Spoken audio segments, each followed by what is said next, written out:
What'd you say, Pete? I didn't get that. Hey, everybody.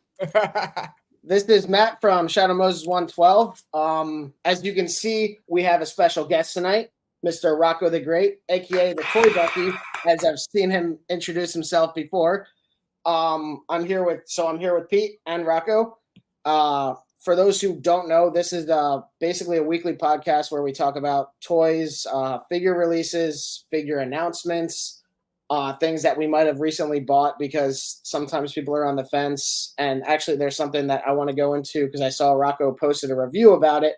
But then we also go into pop culture, movies, shows, and then 3D printing sometimes rears its ugly head and becomes its own rabbit hole. It depends how much we really want to go into it. But without further ado, let's get this off the road. So where's the tab that I'm looking for? Good start. Hey, I'm just really thrown off. I can't see video on certain things. So, all right. So I'm going to start textbook questions. So we know that you have System Island toys that you started a few years ago, right? 2022? I cannot believe. Yeah, it's like 2 years ago. Wow. Yeah. Well, so System Island, I created the System Island world, like the idea of it. And I actually went back and looked on. I have stuff on my Tumblr. If anyone, I always say it, like if people want to go back, look on my Tumblr, you could see all stuff that people didn't see yet, stuff that's going to come out, stuff, and System Island is 2013, which feels like yesterday, but you look at it, it's what, a decade? No, that's more than it's. Yeah, it's 12 years. How long is 11 that? years now. 12 years ago, yeah. That's crazy. But and Goose Faba is even older. Goose Faba is from 2003. So it's just a crazy ride. But I'm so glad, like you said, 2 years ago-ish, I think, right? 2022. I finally said, I'm pretty sure that was it. Yeah, and I just said we're going for it, and I did it, and I couldn't believe it. I really, it was scary, man. It was scary, but it's something I wanted so bad that I didn't care if anyone bought them because I was happy that it existed. And I think that's probably, yeah. Oh man. We were actually just reading about it, how the Mezco Gomez and some older figures inspired you to get that going for yourself.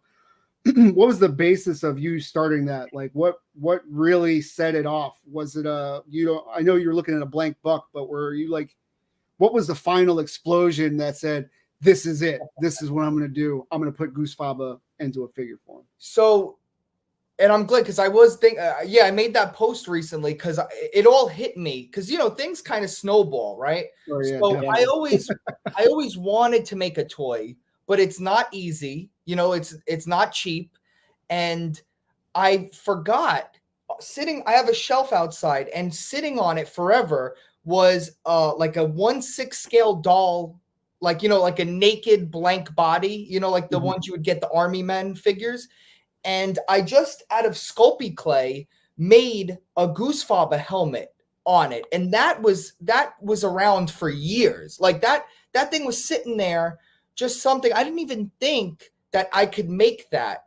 Like I could get a 3D sculpt, get someone to 3D print it. And like I could actually make that into a person. So one day it just hit me. It was like, buying that, I think this is what it really was. Like the catalyst was, 3A, I always say, was a big inspiration. And like, their 6-inch figure line was just like, oh, it's a blank body. Even their 12-inch figures, it's a blank standard China body with the molded head and sometimes molded gloves. And I loved them. Like, they're my favorite. So once I got that Mezco Gomez, and I was like, people go crazy for Gomez. People go crazy for Mezco.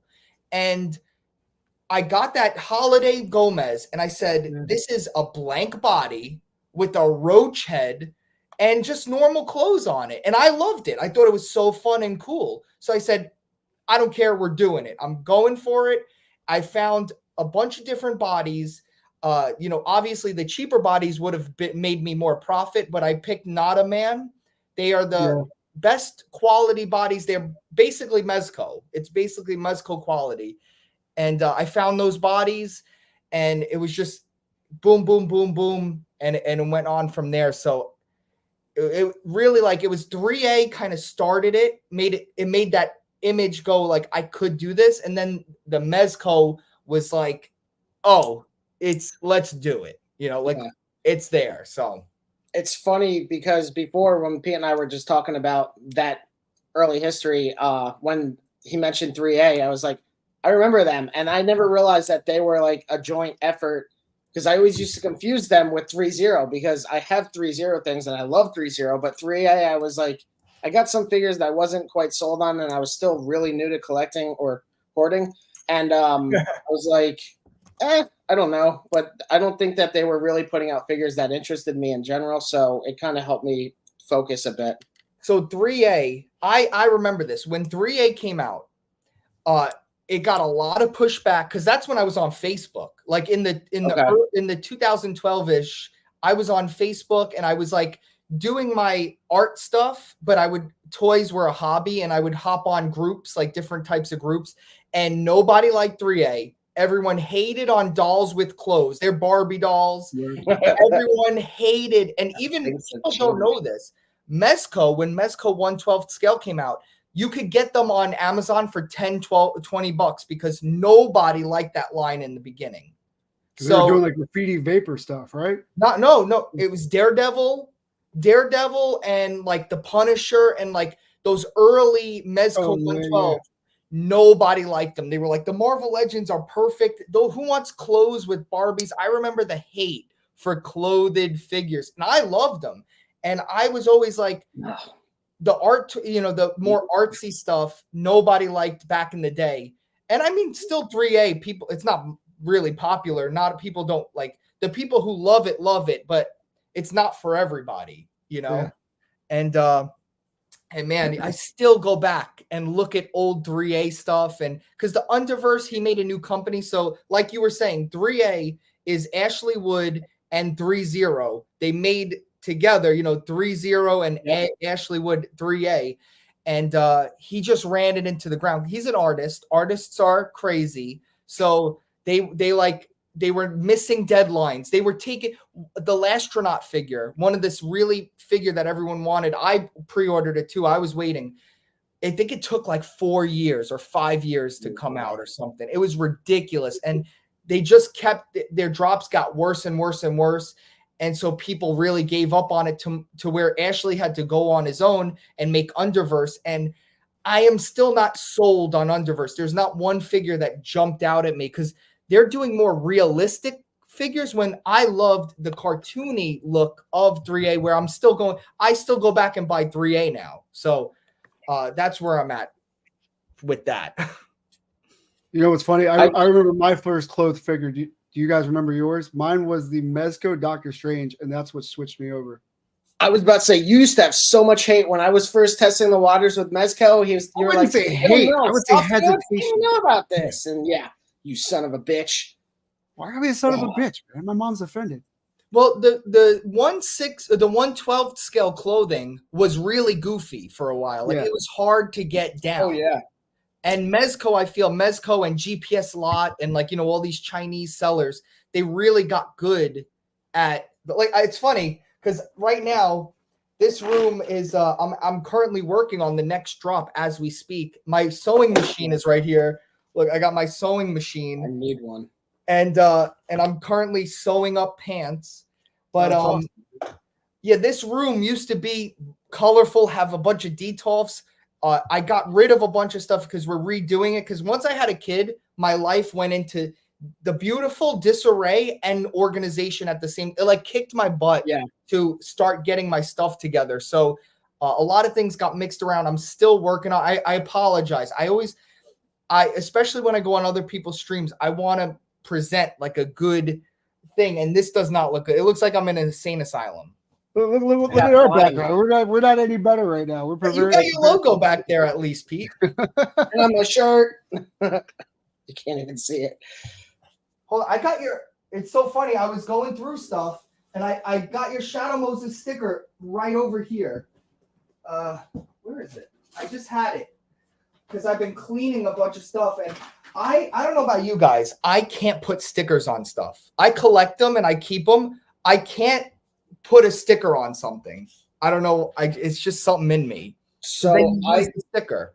I was very much the same way, and then I got one of those cheap like DVD shelves from like Walmart or something, and I'm putting stickers on the side of that. So like, there's Big Bad Toy Store. There's a Mezco sticker, some vodka brand sticker, a sticker from the Lego movie that I got somewhere, Periphery and other things. Let me get both of your addresses afterwards. I'll send you some Goose Faba stickers. I got you. Thank you. Yeah, hell yeah. Okay. But I was just about to say, like, I'm the same way with stickers. Like, I don't like to put them on anything. Yeah. I actually take like pins and I put them in so they don't get stuck to the thing. Like, remove them later. You use a tack. Yeah, seriously. I was like, man, I don't want to ruin this furniture. I mean, but I want to hang it up. Like, I don't want to waste the sticker. Yeah. Wow. That's where I'm at. I'm like, but I like this. I don't want to. And then if I have to peel it off, I mean, there is an aspect of ruining something, but like, I don't want to put this where I'm just it's gonna get hidden or like torn off or something like that. So I'm like, I can put it on the side of that for now. Yeah. So I have like my man cave set up, and then I'll probably just put them wherever. There you go. But yeah. Oh, I'm a dork. I closed the window. I need it open. Well, let me ask the next question. I was going to say, over time, we see a lot of releases. So how did Goose Faba start? Huh? Because Pete read a little bit of the history behind that. I think Matt is delayed. What's Matt, that? are you delayed? I think Pete was talking and you just maybe you're. I think maybe you're from the beginning. You remember you said you couldn't see me. I have done this way too much on the live streams. There's always something going on. I just typed in the private chat that it's probably me. Oh. In my apartment, I can't hard line in unless I sit next to the HVAC unit. So forgive me for that. Sorry. Here we go. Pete, what were you saying though? I was going to ask the next question. I was going to say, over time, we've seen a lot of other, I would say, like personalities from the community start putting forth their own action figures, making their own lines. You have like Loose Collector, Unparalleled Universe, yourself. What keeps you interested in trying to create more and more, and where do you see yourself differ from the other creators out there? Yeah. Oh, good question, man. But yeah, first of all, I like that, right? I want us to create, like, I love Batman. I love Spider-Man. Yeah. We're going to keep buying those figures. Hasbro and Mattel does not need our promotion, So one thing I would like to see more is not only, I don't want to say the community supporting each other. It's not people. We're just people buying toys. There's no really such thing as community, in my opinion. But what I would like to see is people creating cool stuff more that people want to promote. Like, you can't force somebody to promote an indie toy because it's just not going to work. If you're not passionate about something, you're not going to want to talk about it. We talk about Spider-Man and Batman because we love those figures. Yeah. So, like all these guys making their own toys, I love that. I want to see more of it. We're in the age, right? Like, if you have a platform and you're not taking advantage of that in a creative way, you're really just giving YouTube money. You're giving Instagram money and attention. Like, we got to create stuff too. Like, I like to criticize. People say I like to hate. I don't hate anything. I criticize stuff because I like stuff. I want Mezco toys to be good. I want McFarlane toys to be good. That's why I talk about them. If I, right. I don't care. I'm not talking about Hot Wheels. And people don't understand. People hear a critical opinion and they think it's hate. If Pete knows, I've been talking to him for a while. Yeah. You see my videos. I'm not angry in them. If I say like, hey, Bandai should give us more heads, is that hate? Like, I don't know. Sometimes I feel like I'm taking crazy pills, but it's also the internet. So no. We've seen prices go up and like the accessories cut back a lot lately too. That's a tough pill to swallow. There's a difference between I hate what you're doing and do better. Yeah. So, McFarlane is a great example in that, actually, because like I used to have Like I have some of the horror movie ones that he made. Like I have the Creature from the Black Lagoon when he was doing that line. Like I have Techno Spawn and Cygor, and I have Overt Kill, like the original release. the So he's original, this big thing, and like looking at what they're putting out now, and I understand that it's a more accessible price point and that it's competing, but like, yeah, I mean, like, I always pull out this guy. Like, what's the diaper? Is $40 competitive now? You know, Well, no, that's another great point you bring up with like the Batman, the Nolan Batman. They remove accessories and they put it in a box with a sticker on it, and like it's gold label now. Gold label. This is released only on McFarlane website, and it's Selena Kyle with the Bat Pod, and it's $80. That's ridiculous. First of all, the Selena Kyle looks great. I have to say, like, that's one of the better. He gets the girls right. You know, that's one thing I noticed about McFarlane is he gets the girls right. Because he must like the girls. You know what I'm saying? But hold on, I'm just writing live now. I'm promoting the show right now on Instagram. Do your thing, you're good. I was gonna say, like, Todd's also the one that said that girls don't sell, and like the internet went fucking crazy. Well, he told the truth. I mean, Hasbro said that in the past. I went to a Comic-Con panel where they said that. It's like the girl figures do not sell. Look at the clearance aisles. Like a little boy, and Todd said it correctly. A little kid is in the aisle. He's gonna pick up a Batman over a villain or over a Wonder Woman. Yeah. You know what it's just. You know, we live in crazy times now where you can't say. I mean, Playmates was saying that with the Ninja Turtles figures back in the day with April. She used to be short packed. Remember? Like every female character since the beginning of time was short packed because it's just the demand is not there. We want them. We're adults though. We're not the true. We're not the prime. You know what I mean? Like yeah. I mean, I think we are. I literally think we're the only ones buying toys now, but the old guys that run these companies still think this old way. I mean, technically we are, right? Our kids don't have money, right? Yeah. But whether they want the toys or not, we're the ones they have to go through to buy them. Yeah. Great point. Yeah. Yeah, that's really a great point, actually. Shoot, there was something else you said. I'm gonna move on from it. Todd sucks. No, I'm just sure. I'm actually a big fan of Todd. What he did for Spider-Man will never go unappreciated. Like he made the Spider-Man that everyone here likes. He made him like not nerdy and cool looking and dynamic. I was gonna say that HBO Spawn show was amazing. The animated one? Amazing. Oh yeah. Yeah, I never watched that. But I know I only hear good things about it.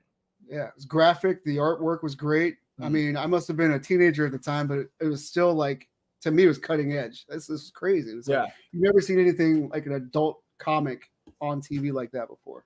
Yeah. So, as someone who's so active on your platforms, you've amassed a great following, 19K before the nightmare happened. And I lost 5 accounts. Oh. I only saw the one about 19K. Yeah, when I lost that one, I've had since Instagram opened. So all my old pictures, I had contacts with, toy people like companies and and stuff like that I lost all that stuff. That was the annoying parts. And then I tried making new accounts and I got locked out of like at least 4 or 5 of them. And I gave up for a little while. I was done. And then slowly I was like, all right, I'll make an Instagram again and I'll get back in the groove. But and then I started doing the reels, and reels are what me and my friends, used to talk. You got to listen to these platforms when they tell you stuff. Like YouTube said, we want shorts right now. Instagram said, we want reels. We don't care about your pictures that you're posting. So I listen, and it's been working. Like my Instagram blew up. I'm almost at 10K, which is great. My TikTok, I've been, and I think you got to consistently post. I make sure I have a post every day, and you guys see me. Everybody sees me reaching. I'm talking about shit. You can tell. I don't know what even I'm talking about. There's people like, that's not even correct. I don't care. It'll comment. Let me know that in the comments.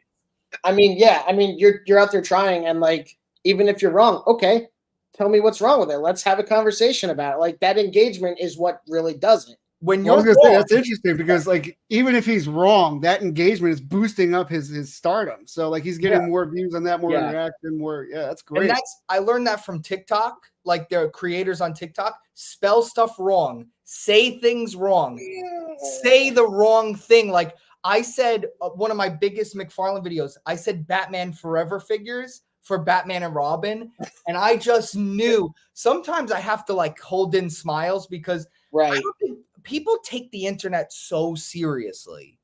Yeah. You know, like I'm experimenting. I'm here for a little bit of fun, and I like trolling. I don't believe that I'm a troll, but I like trolling people that get upset about stupid stuff. Yeah.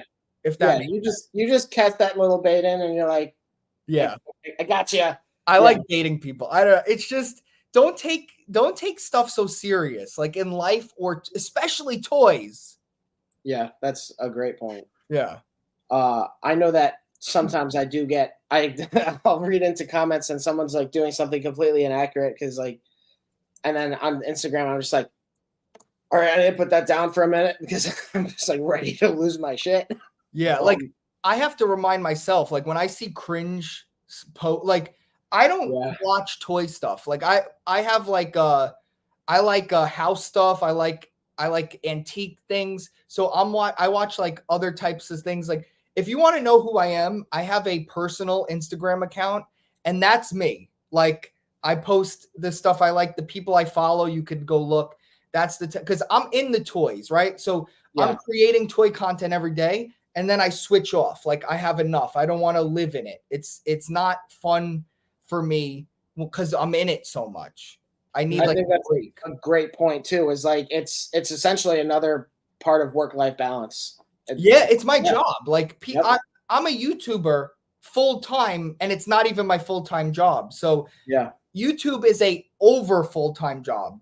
Yeah, you know, I mean, me and Pete used to talk about that because Pete. First of all, I congratulate you guys for making this. You know, started your live streams. I know Pete always said he wanted to do YouTube. He wanted to start stuff up. So I love that. You know, I love when people go for it and do things. Well, that was the issue. So like, I'm one of those people, like, if you're not going to offer me, I'm going to take it. So, and if you're trying to like bash me on what I'm doing, I'm just going to do it better. Like, it doesn't fucking matter to me. That's it. And the thing is, we're trying to build a platform here with the arcades and the 3D printing business. And we notice we're not really getting those invites to, hey, won't you come on the show and talk about it? So we're like, you know what? Why don't we make our own goddamn platform? Why don't we bring people on? Why don't we let them talk about their stuff? Because we can give these people that chance now. Dude, that is it. Because people do not share their platform. Right. And I've learned all the big creators. I mean, I always go back to this. Go to that video of that guy, the jabroni guy. My live stream, it's up on my channel. Do you know the tier list? Do you remember that guy? He had 100 subs. Some guy, just a little channel, made a tier list of this YouTubers he liked, right? Luckily I made that list. That was crazy. That was awesome. I made the lowest tier, and he called me Rocco the Not So Great. And that was great. That was awesome. But he mentioned like he didn't put big YouTubers in like the top things, and they were in his comments getting upset. Can you imagine just some guy? First of all, the ego on so many creators that's why you have to make your own platform. You cannot rely on, first of all, you can't rely on people, right? Right. If someone has you on, that's always a pleasure, which I would like to have you guys on one day on my channel. Cause now I started I don't know if you know, I used to just do random live streams. Now I do live streams where I have creators on. And so I started that. It kind of happened on accident, but I'm liking it. I'm going to keep it going. Tomorrow, Tuesday, I have Wasted Money. He's a big Figure Arts Dragon Ball channel that blew up 2 months ago. He started his YouTube channel, and he's one of the most popular people right now. Engagement is off the tracks. And I reached out to him, and it turned out he was a fan of the channel, which was crazy. So that's going to be a fun Tuesday on my channel at 8:00. But we'll talk off air. I'll have you guys on too, because I would like to we could talk 3D printing and all that kind of stuff, because that's how I know Pete. Right. Yeah. That's funny enough, because I got into the whole thing because of my kid. So when he was born, I was like, man, I really want him to have cool toys. So I just started designing all this like arcade stuff for him. Yeah, your arcades are great. I have your Pepsi machine. Yeah. And that's the other thing we want to thank you for. Like, you're one of the few people that bought something years ago and you still shout it out to this day. You're just like, every time you post it, you're like, here. People are weird, man. People, I always talk about this to anyone who will listen. A lot of people in the toy community and the YouTube and anything you do, scarcity mindset. They think that they can't be successful if other people are successful. When you don't own people, if someone watches my channel, I don't think they could only watch I watch 100 people on YouTube every day, all day long. So the scarcity mindset of people that you can't shout someone out. You can't, you're making, you're making your cool stuff. And, I know people are just asking you for free things all the time. All my creator friends, all that it is I tell people this, you email companies, like big companies have a budget for that. Like they literally have a PR budget. They could send things out to someone. Like people want free goose fobbers. You know how much it costs me to make goose fob? I can't just be sending them out to people for free. You got to support creators, little creators like us. You could go rob from Walmart or Target. I don't care about that. Do what you want, but support creators, or else I came to you, I said, can you do that Raccoon City? You're like, I can't. I said, yes, you can, because you're gonna and he's like, I don't know what I'm doing. I said, yes, you do. Just do it. I don't care. It's gonna be awesome. And you were like, dude, I did it. It turned out good. And I love that thing still. Thank you. No, I was talking to my wife about that today. I was like, do you remember the first thing I ever created? It was a newspaper vending machine.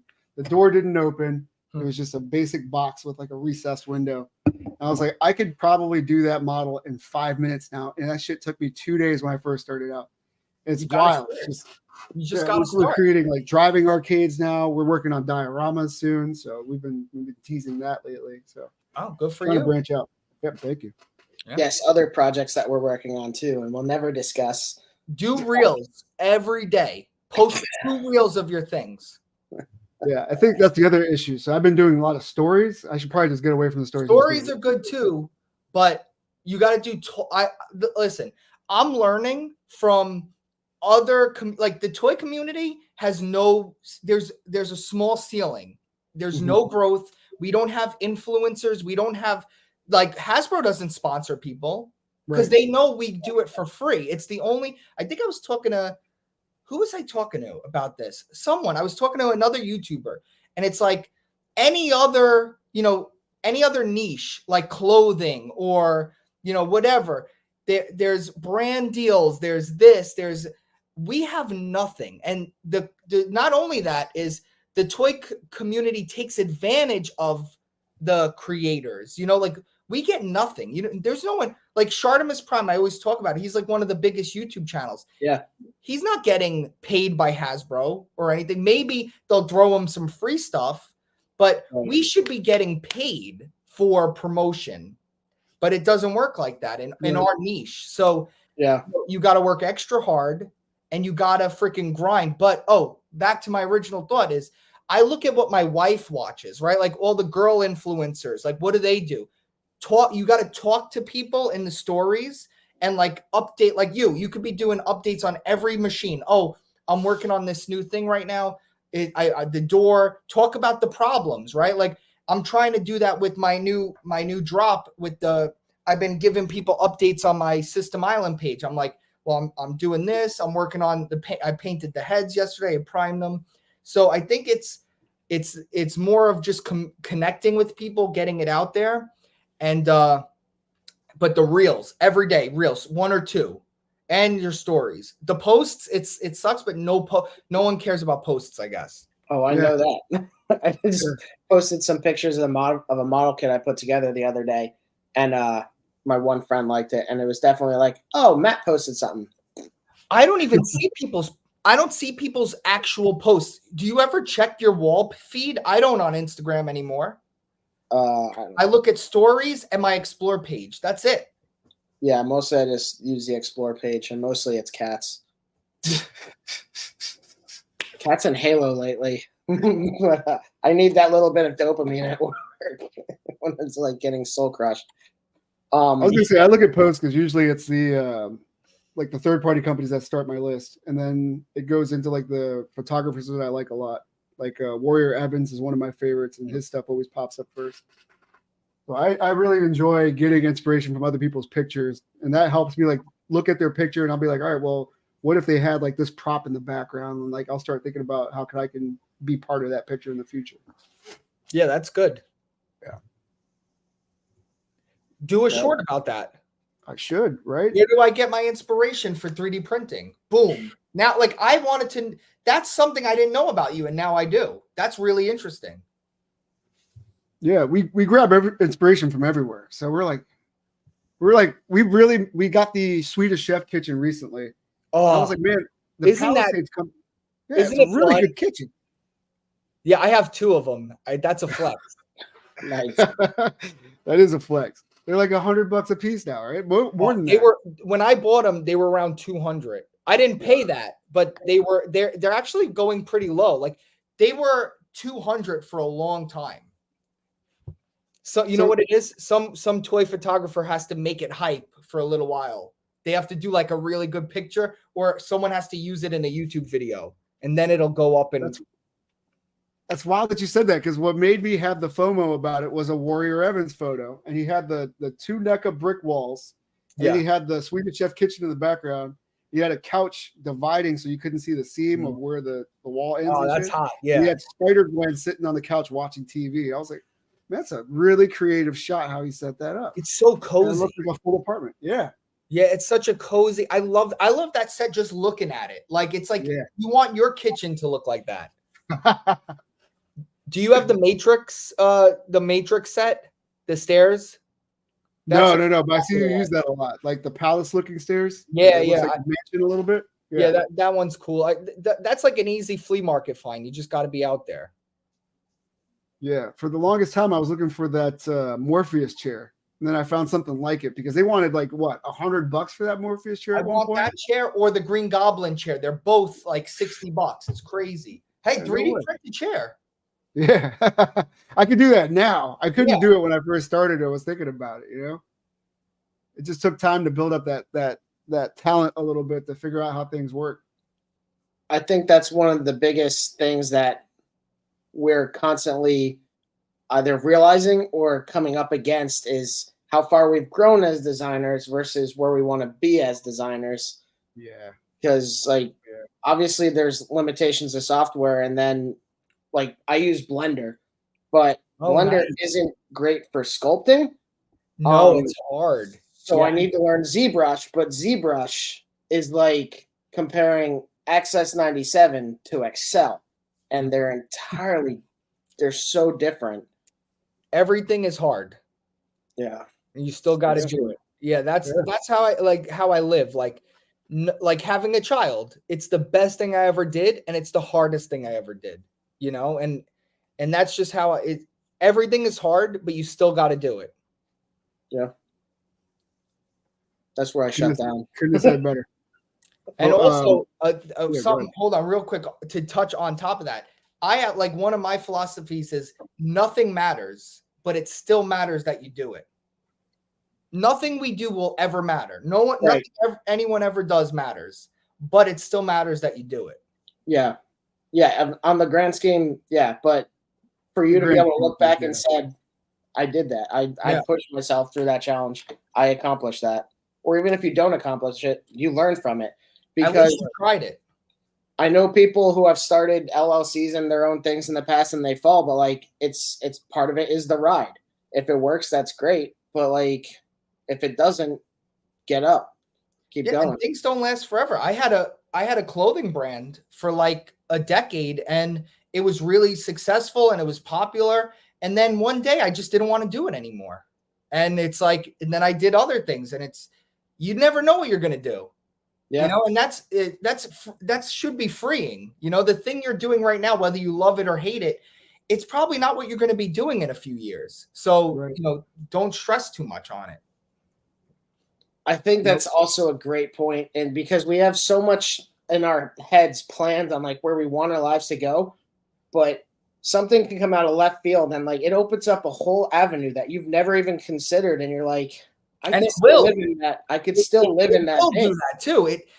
Not only can it happen, it will happen. Absolutely. Yep. So it's like, you know, something I always say, like if you're in a bad time, it's not forever. And if you're in a good time, it's not forever. So you enjoy it and you just know, you know, it's just like life is so crazy. And it's like, if I have these deep talks with people all the time, like in my personal life, like if you played a video game, do you want it to just be easy and then like nothing happens, you're playing it, nothing happens, and then it's over? Things have to happen in the video game. When you're watching a movie, stuff has to happen in that movie, or else you're just sitting in an empty movie theater. So, you know, it's more like embrace the craziness when it does happen and just kind of live in that and enjoy it and just go with it. Like my Goose Faba, his pants, the original design was not my original plan. And then it wound up being what I wanted more than anything. And so it's like I was stressed in the beginning, and then I realized, no, this is for fun. Just go with it. And it's like something didn't happen, and it wound up being the right choice. Like it didn't happen for a reason, and that continues to happen in other things in life. So, you know, you think you might have made a mistake, and it was the right choice too. So that's shoot, my entire life is built on course correction, man. I'll be honest with you. I've made a lot of mistakes when I was younger, and it just happened to work out just by grinding in the other direction. So, but I think to kind of compound on what you're saying, I think a lot of it for us lately has been like, all right, well, how do we dip our toe in the water without investing too much to see if we should go this way or not? So I think we're kind of banking on this upcoming comic convention to see how that goes as a litmus test to see if we're too niche or if we need to branch out more. Because some of the ideas we've been throwing is dioramas, making cars in the future, designing our own head sculpts. We were trying to be like that one-stop shop for everything, and then take it even a step further by buying a vinyl sticker machine and start pressing our own shirts, start pressing our own stickers, start doing our own shit. Cut out the middleman 100%. Don't think about it. Do it. It's expensive. Just go for it. The machine we're looking at is like $8,000. That's taxes. Yeah. I'll definitely write that shit up. Our other guest tonight is Shia LaBeouf. Just do it. Yeah, do it. I love that. I don't like Shia. I get him. I know. I'm just kidding. But but I like that video though. It's true. You just you can't think like you're already thinking it's not going to work out. So don't even try because it won't work out. It's so weird. I just literally saw a video of that. When you say like, I don't know if it's going to work out, it won't, because you already your brain, you set up the reasons for it not to work out. Like you just got to jump in that. That's awesome. Yeah. Make those things that people are looking for in the toy community. We're looking for cars. Maybe do a car shell. Like I only want a shell. I was looking at that ramen car. I don't want a $1,000 car that has all the doors, that all this. I want something for the side of my pictures in the background, maybe that's like empty. I don't want all that. Like I was going to buy it and it looks great and they did a great job. Ramen Toys is awesome. But the same with the HasLab. I don't need all that stuff. It's way too much for what you need. I just want the shell of a car that looks good, that's going to go on the side of a picture. And if you could do that and it's light and empty, and I want that, you know what I mean? Like just give the toy community stuff that people want and they're going to come. You don't even that's easy. I mean, I'm buying third-party stuff more than I buy regular stuff now, you know? Yeah, that's crazy actually, because third party has grown so much. It's amazing. It is. It's awesome. I love it. Like I have a James Bond, Daniel Craig James Bond figure that's better than anything Mezco or whatever other companies could do. And I have it. Like all the Resident Evil figures, they're amazing, better than anything NECA or Capcom could make. Yeah. So right now we're in the Wild West, you know, especially with these companies abroad. Make stuff, you know, and if you the worst that could happen is you get a cease and desist letter and then you stop. That's all. Like you could make Punisher Marvel things. You could do that. And then once they send a letter, then you go, okay, I'm going to stop. But they don't even bother people like the D Blake. They don't bother him because they're custom pieces. Like he's not mass producing them. And anything you make is not mass produced. So make them. Make some crazy stuff, you know? Yeah. It's funny that you brought up Punisher because I remember the third-party Revenger figure that came out. Remember the blue suit from the video game? Yeah. I was gonna say also, we talk about it a lot. I really like the Mattel vehicles that come out. So like the sports car and the Slambulance, the semi truck. Ambulance, yeah, I have that. And those are affordable. Those are like what, $30 to $50 cars that you can buy instead of spending $100. And that's the thing is, look at the Barbie cars. Look at kids' toys. Rats. It's way more way more plastic, way more intricate, and they're not charging that. It's because we're stupid adult collectors that they're just ramming it in everyone's like. There's no reason all that stuff should cost so much. That's why I'm so glad those HasLabs failed, because that was setting a really bad precedence for a lot of stuff, and I'm glad they failed, and they all should fail. Yeah, going forward, because first of all, people don't know this. Hasbro gets your money early. They put it in a CD or some sort of business investment. They make money on your money while they're making the figures in the factories that they already own. It's insane, the racket that, and then you wind up paying. People crowdfunded so you get more stuff. They crowdfund and you pay more and you get less. It's ridiculous. I cannot believe people support it. But what I learned with making my videos and just looking around at toy people, a lot of toy people are simps. Company simps, girl simps. Mezcos. You know, Ripley Rhea fans, they go on Twitter and look at her butt. Like, come on, man. Sorry, I'm going on a rant. No, not at all. We've ranted before. There's nothing wrong with that at all. And to backtrack real quick, Pete, I met you through a Craigslist ad when your band needed a vocalist. Nice. 2013. What kind of band? We were a metal band. Nice. Roughly. Because you're up. I'm lagging. Yeah, because you're up from Jersey area, right? Yeah, the best type of shows, man. I used to go to like 3 shows a weekend. Man. I used to have friends up there.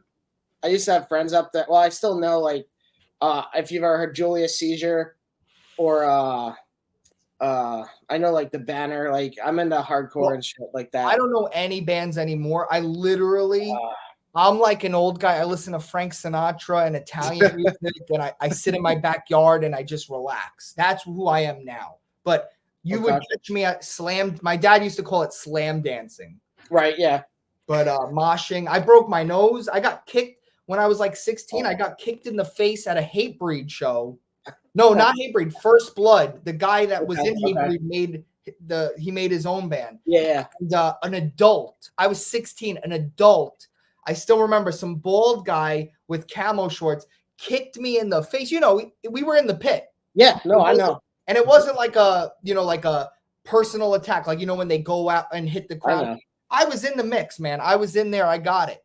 And I was always in. I used to go to the shows that FSU was at. FSU was this big hardcore gang, really scary, all bald guys and stuff. Okay, yeah. I was a little 16-year-old. I would be in the mix with them, and I was at all this Shattered Realm, Years Spent Cold.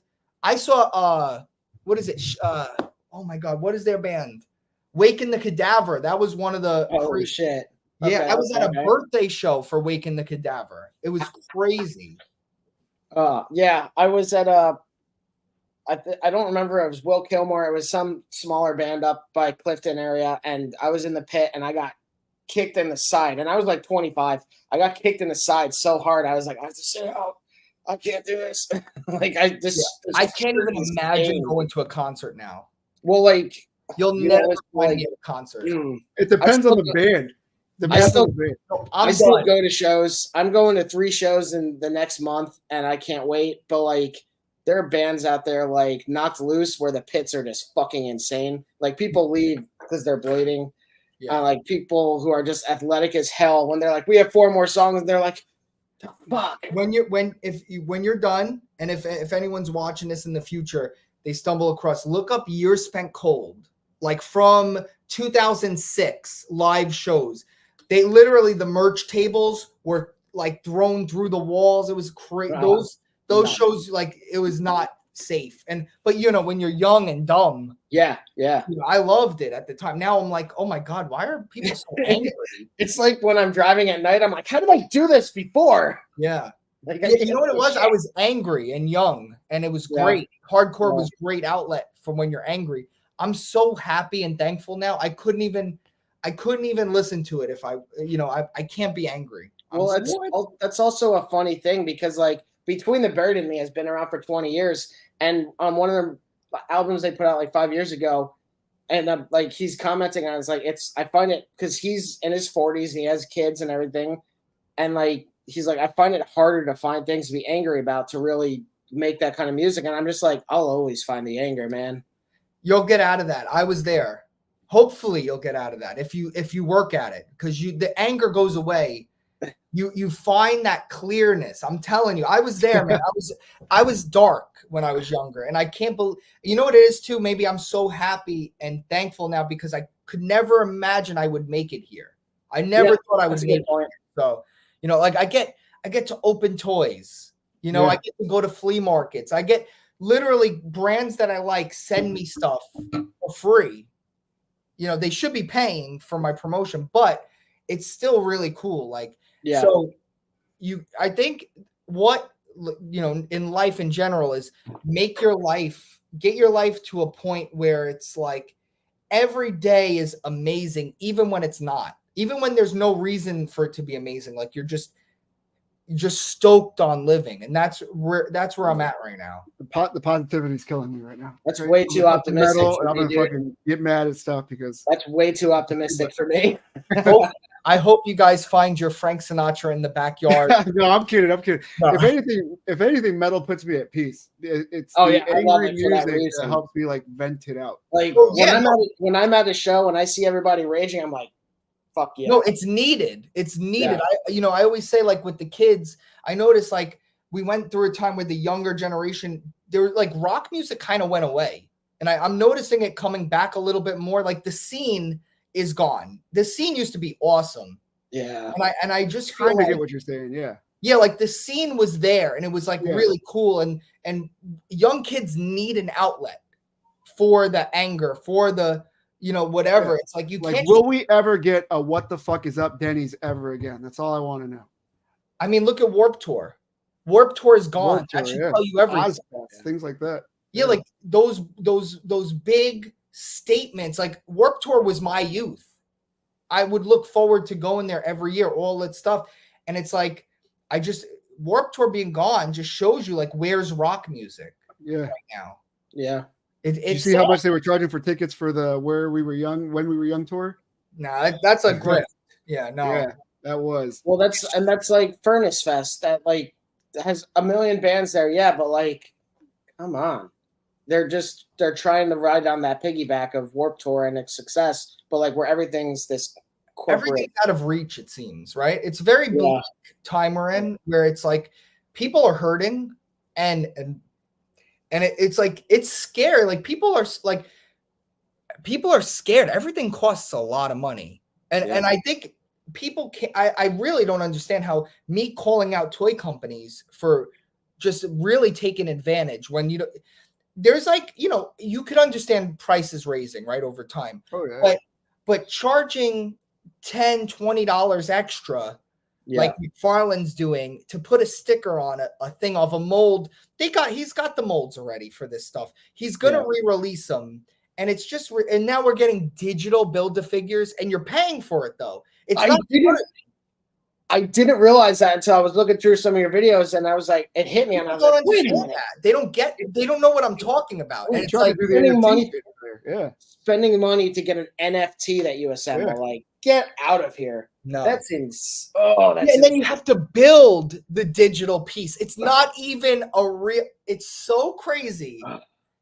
But I mean, if people want to overpay, that's their thing. Let them do it. There's only some. I'm just gonna still make my videos because, like we were talking about, you got to make your platform because no one can take your platform from you.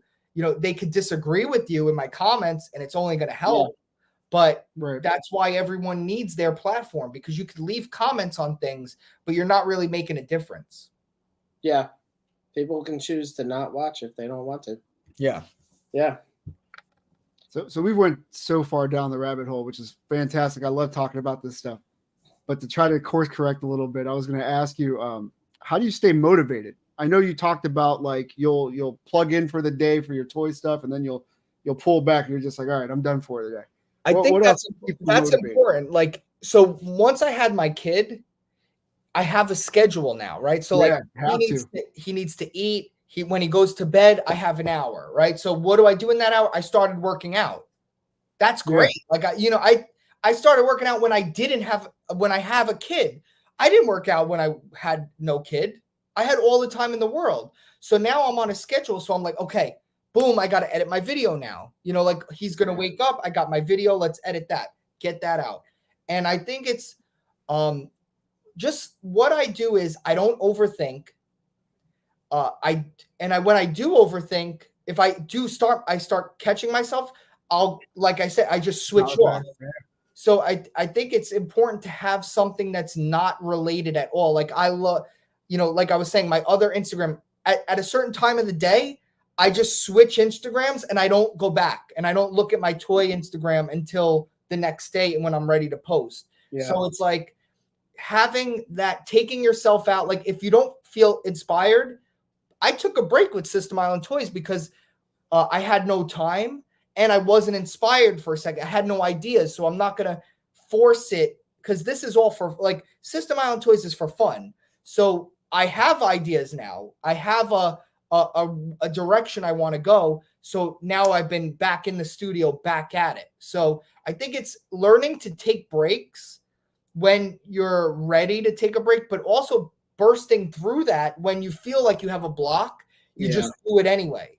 Like I was saying with the TikToks, I don't always have something to say, but I try to find, all right, I guess I'll talk about this. And then you wind up, boom, that worked and stuff. So yeah.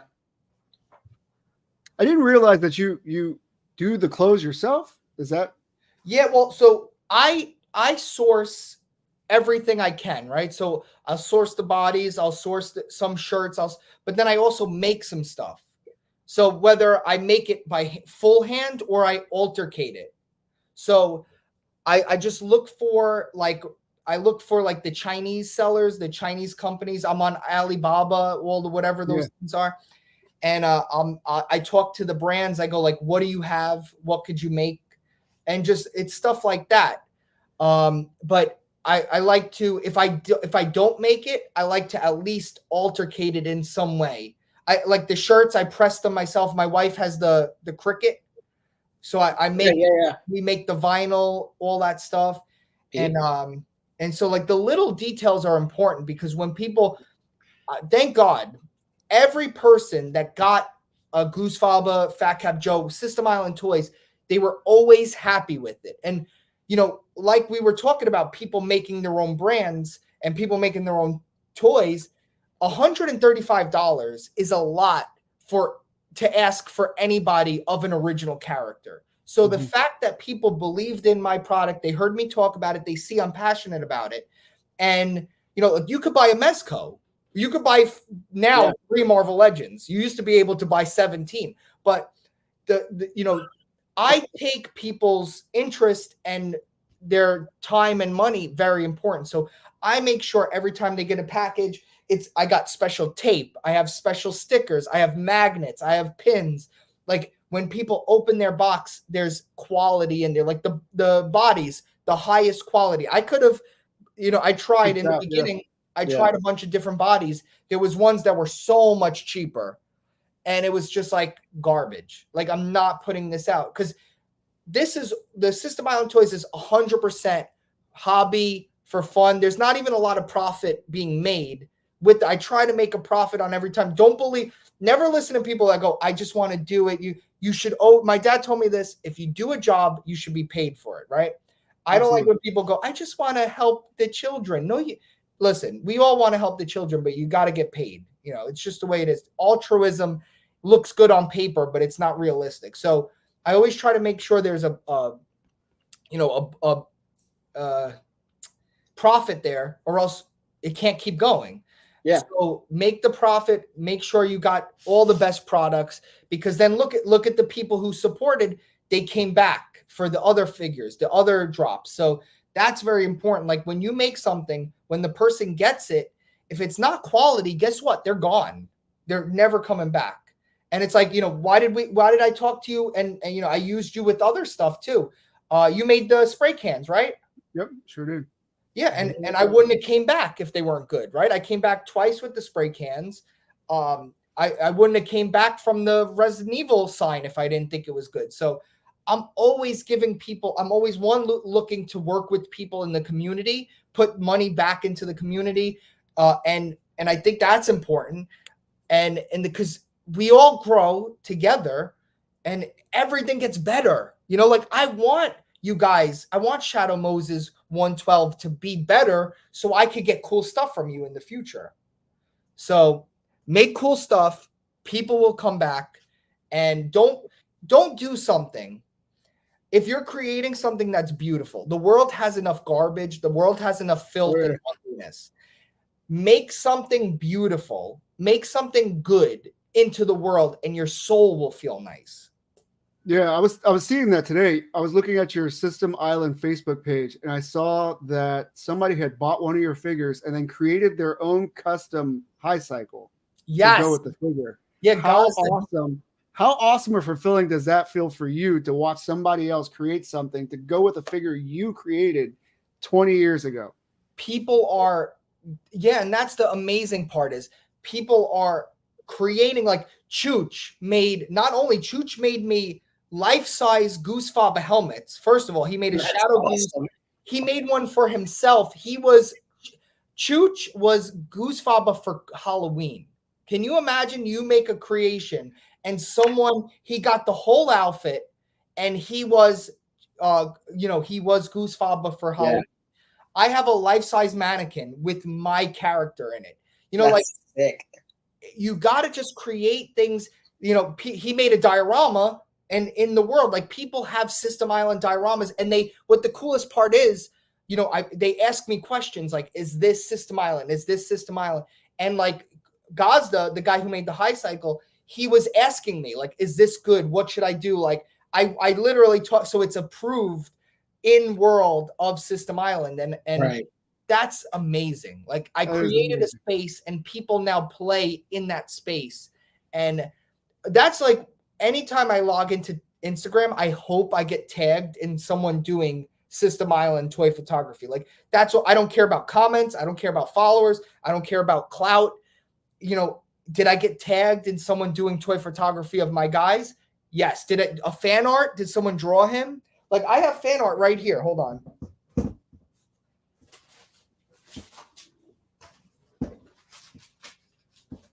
Like this is Casey Martinez did. If you look, remember Casey, yeah, we chat a lot too. System Island, it says. You see the system is the buildings, and then island is the bottom. Then this is Chooch's daughter. Chooch's daughter loves Goose Faba. She made cool. Like we got some more. That's Chooch. And then this is another one from Mr. D-Man. He drew System Island. That's awesome. That is awesome. And all the characters down there. So it's just. That kind of reminds me of that Subway poster that we recreated for you. Yeah, with the lady in the background, and you have Goose like stepping towards it. Yeah, that's I actually made a poster. That's another thing. Yeah. I made a freaking poster, and people have that up in their collections. Okay. It's absolutely amazing. Like make something that people, you know, like, oh man, it's awesome. I'm telling you, it's the best feeling ever. Coolest.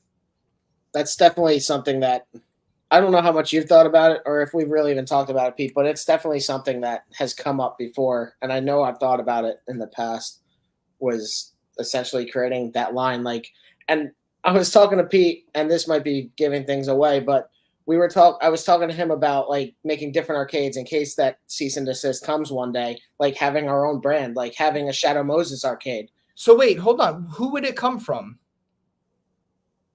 What do you mean? Like, who would a cease and desist come from for an arcade? Arcades are out of print.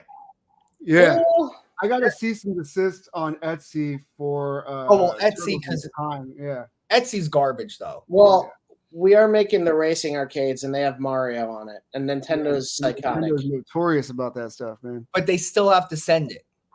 Yeah. Yeah, well, I'm just planning for the future in case it ever does come. But I also have thought about, like, when I'm thinking about designing cars and stuff, like lines within this Shadow Moses universe. And like I was talking to Pete about it, he's like, I didn't really even consider that kind of thing.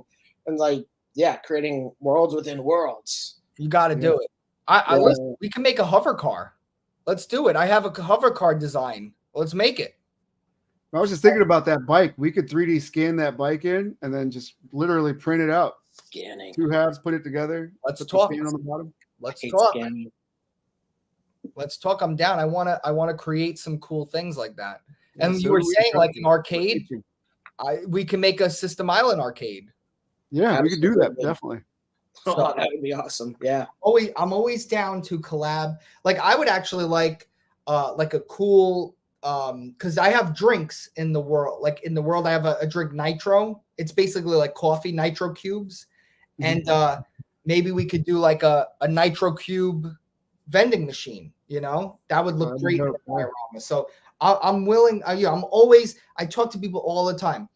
I'm willing to work with people. I'm willing to create cool stuff. Let's do it. Yeah. We definitely have the capacity now more so than we did 6 months ago. So you do, because when I first talked to you, I remember you were doing were you doing resin? We go back and We were forth. doing PLA first, and then we got into resin second. But now The spray we went cans from are like resin, just 2 right? printers to like 6 printers. The spray Yeah. cans are resin. Yes, they are resin. Yeah, those are 7 nice. printers. I'll be right back. I think I got a package. Oh, package. Nothing special. But yeah, that's cool, man. I'm definitely down to do something. Yeah, a high cycle could be very cool. Yeah, Because definitely. I think we're at that point that where you can design that and we could print it out. So that's hot. yeah, That's hot. Let's talk. I'm definitely down. So while he's opening his box, I'm just gonna say, what tool or method or process have you adapted along the way that helps you feel like it's invaluable to your arsenal moving forward? G.I. Joe. Hell yeah. Were those on sale, I hope? No, I'm just insane. They don't need your promotion. It was Amazon. Amazon don't need your promotion either. Say it right now. Say screw Hasbro, G.I. Joe, and screw Amazon. Well, screw Amazon for sure. $3 for ad-free Prime? Fuck that. They really are doing that? Yeah, so Amazon Prime, there's a class action lawsuit against Amazon because the initial agreement for Amazon Prime streaming was that it was an ads-free experience, and now they added ads, and you could get ad-free for $3 more a month, $36 a year. That's like extortion. It's bullshit. I'm like, fuck Jeff Bezos. Fuck Amazon. Fuck Hasbro. In all honesty, And G.I. Joe, Hasbro say. Fuck G.I. Joe classified Hasbro. Yeah. But also I'm a holder. You're lucky I have that compulsion, you bastard. Anarchy in the UK. Yep. I'm about to spray paint the A right there. The Anarchy A. Do it. Oh man. Let me see. Fuck Jazzwares for having terrible distribution. Jazzwares, bro. We don't even have a AEW or Pokemon section at my Target anymore. I haven't toy hunted. You know how crazy this is? I haven't toy hunted since last year in November, I think. I still go in hopes. I buy on, you know what it is? Macari. I've been telling people sign up to Macari using my code. You could get up to $50 in credit for each person you sign up. And I've just been buying all my YouTube figures that I unbox on Macari. That's it. Huh. So it's just been like, that's how it's just a cyclical. Yeah. Do I want to buy stuff in stores? Yes, but we don't even have, there's not stuff on my shelves. It's insane. I cannot believe it. I went to 2 Targets today. I'm like, I don't need anything because I bought a Funko Pop and Funko Pop, but I didn't have Electro. Pete, he bought a Funko Pop, Pete. I just want to toy hunt every day. I also bought another Funko Pop. Oh my God, Pete. What are you doing, Pete? What do you mean? He's a Funko collector. But I also bought this, and I'm excited to put everything. It together. You didn't get the box. You bought it off AliExpress. I didn't even get the box. That's the Moda King. Dude, that is my favorite Batman figure. I watched your review, and I'm really excited to put it together. Yeah, I like model kits. It's not a bad build either. And I just put this together. Oh wow! Thunderjaw. It was actually a lot easier than I expected. Is that a Zoid? No, remember Zoids from Hasbro? So I know Zoids. This is the Thunderjaw from Horizon Zero Dawn. But it's a model kit. I have the YOLO Park Shockwave figure over there. I like model kits a lot because I love Legos. I like putting things together. And actually, when you were talking about cars before, like when I'm designing cars, I get way too intricate where I'm designing the interior and an engine that comes out and a hood that lets, and then, like you said, you could do a car model kit. Like you could do not assembled, you save on shipping, and you could give a better deal for people. That's a good point too. And it's easier to 3D print.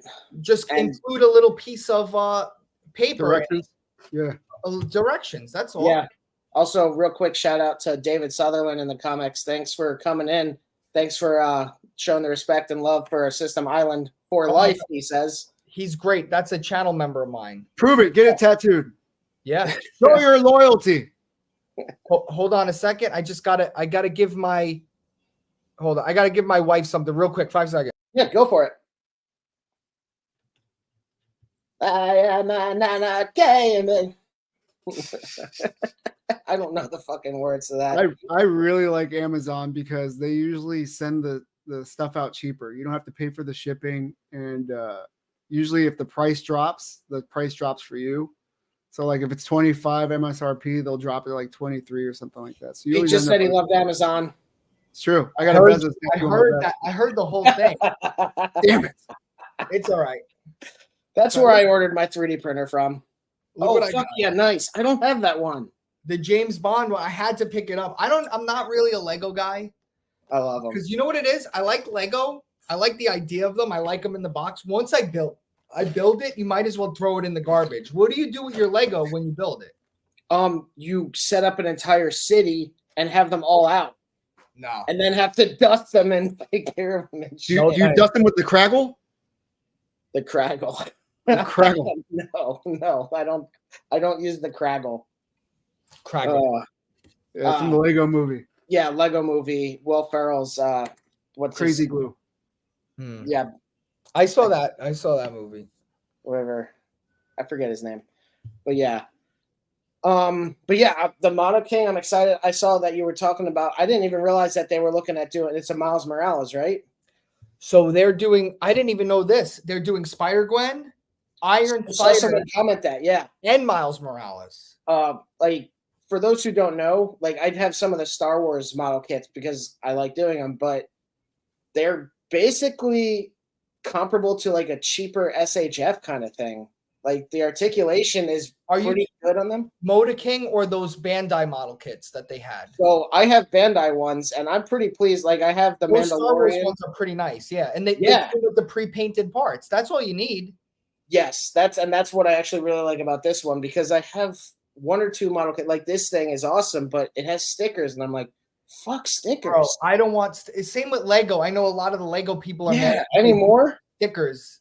Give a decal on it, dude. Lego could afford it. Yeah. Don't get me started. We'll go to Switzerland right now. Square up with Lego. I mean, I've said it. Fuck Lego. I love them, but fuck Lego because their prices are just out of control anymore. You're like crying while you put it together. I fucking hate Lego. It's $3 right here. That's the problem with Bandai, right? Like I say it in all my videos. Bandai knows with the Dragon Ball line that you're gonna keep buying it, and we do. They don't have to try. Look at the Chainsaw figure. The Chainsaw Man line is amazing. The any like time they do like a little anime, it's amazing because it has to be or you're not buying it. Yeah. The Dragon Ball line, they know they got you. Like there's no what they did to Android 19 and 20, and they do premium Bandai. They charge, first of all, you have to pre-order it, you gotta wait, you gotta pay extra, the taxes, all that stuff. There was no paint on those figures. They were glossy. They looked like a model kit, like a Gundam model kit before it was built. It was horrible, dude. I cannot believe they get away with it, but they do. Well, what was it, Broly with the chest piece in an entirely different color? I never even got a Broly. I forget. I thought it was one of your videos, but it might have been someone else. They were talking about it was a figure from the Dragon Ball Z universe. I don't watch that, so I don't know the names. But like Goku, his chest piece was a whole different color. It looks like it was the model print that they put together. And they were just like, it's fine. Yeah, they just used a whole different plastic, so it looks like he has a farmer's tan. It's ridiculous. It's so bad. Yeah. But his abs are like the normal color with his arms and everything. Like everything but his chest specifically. It's like he has farmer's tan if he's wearing a tank top. It's so bad. Crop top, yeah. Oh my god. So I don't really Dragon Ball, but I do have a Vegeta figure, a Goku figure, and then I don't know which Boo it is, but it's the really pissed off looking one. The fat one or skinny one? The skinny muscular one. Oh yeah, I like the kid one. Fat Boo is my favorite. Imagine Fat Boo is my favorite. Yeah. I did see that. He's expensive. I don't know them. I just know that's a name.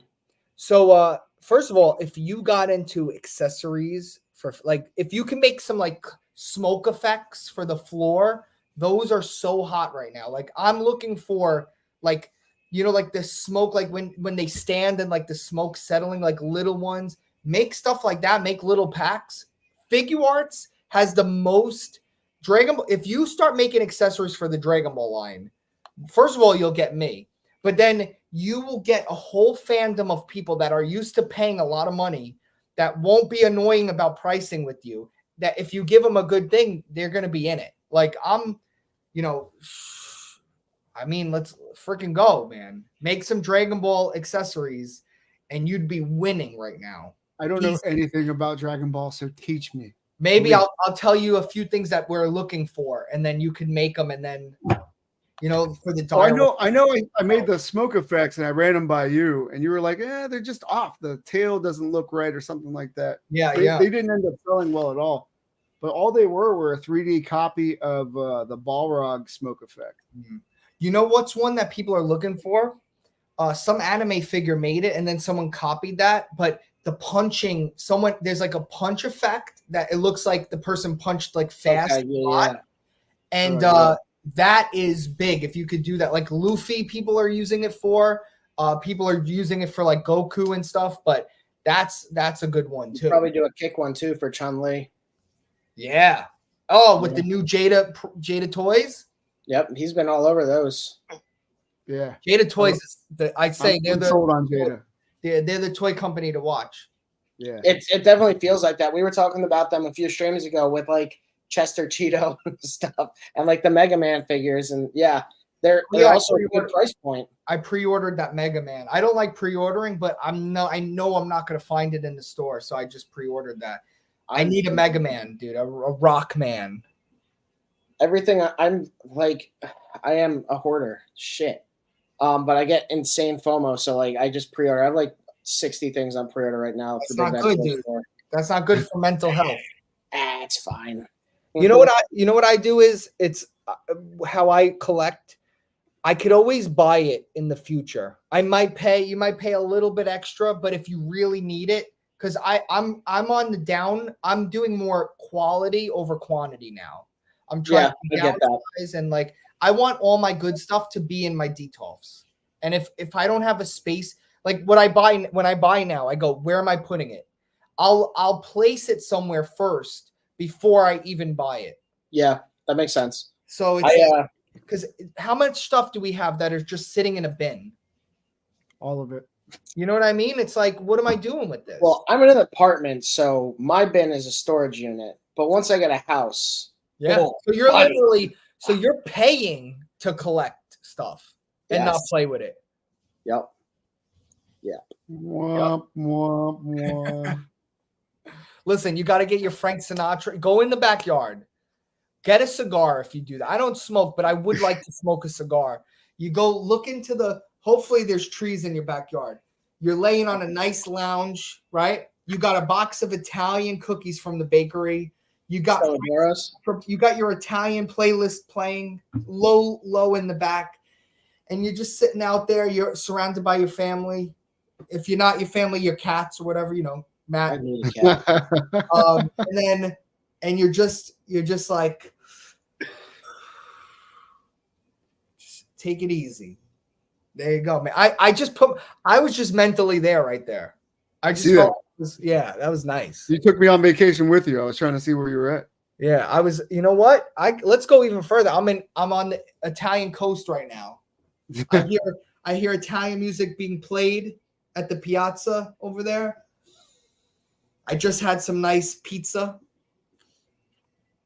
And there's a girl walking by with a nice thong, and she's got a big behind, nice and tan too, like perfect. And you're just chilling. You're looking.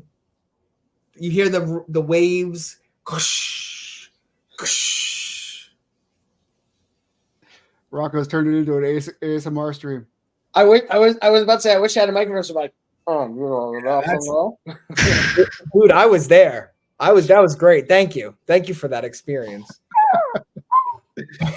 The seagulls, right? Whatever they got in Italy. I don't know if they got seagulls there, but probably not. They're over here looking for our French fries and shit. Oh my God, right?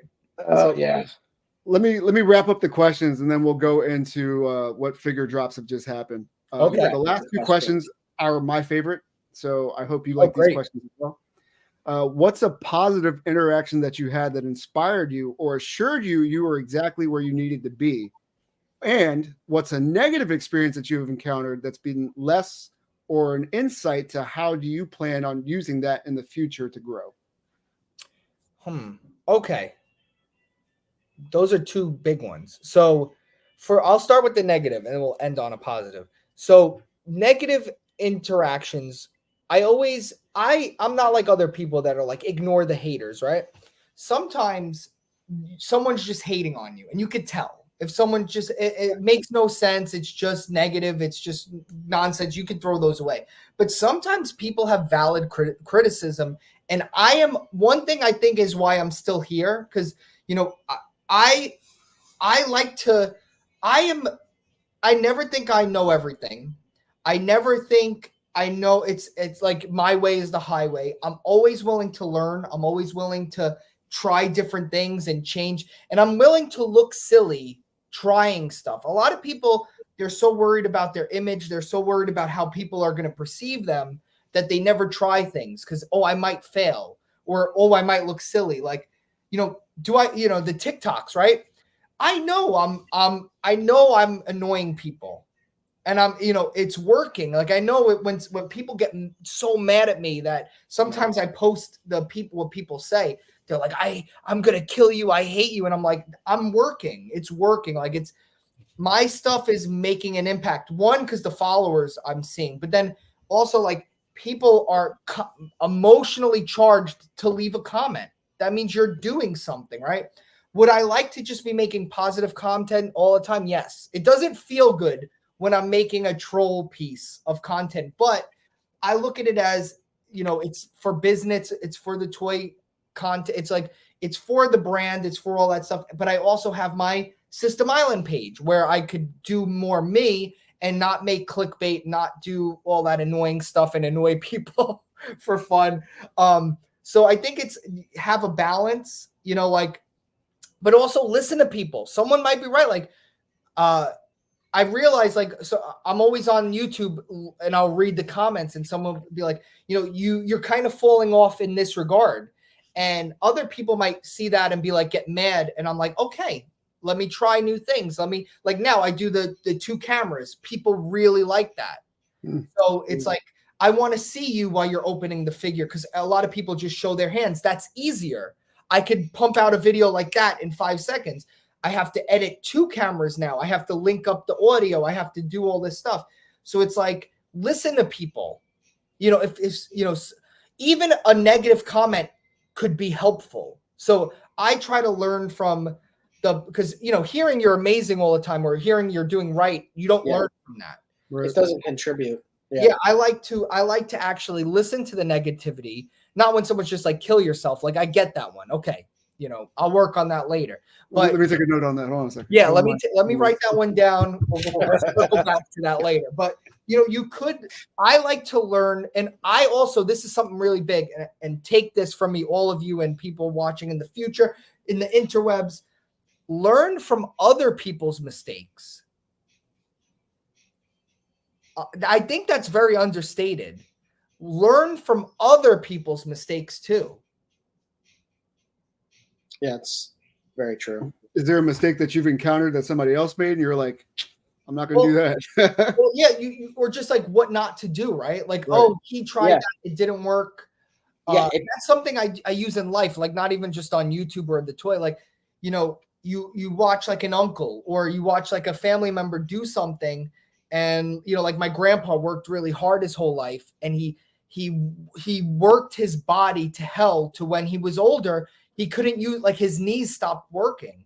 So I learned, like, let me not push myself in a way that will hurt me in the future. And I've actually changed up like the way I live because I've watched older people or just people around me make mistakes that I don't want to make that mistake. Like you're not going to learn anything from that. There's mistakes you learn from, right? Trying things, but then there's also mistakes that you don't need to make, you know, like you could, and so that's what I try to, like, maybe someone sold something that didn't work, right? And you were going to make that, and you could be like, all right, maybe we could circle back at that. It's not working right now. Like Mezco, when they first tried making the clothes figures, people weren't ready for clothed 1/12 scale figures yet.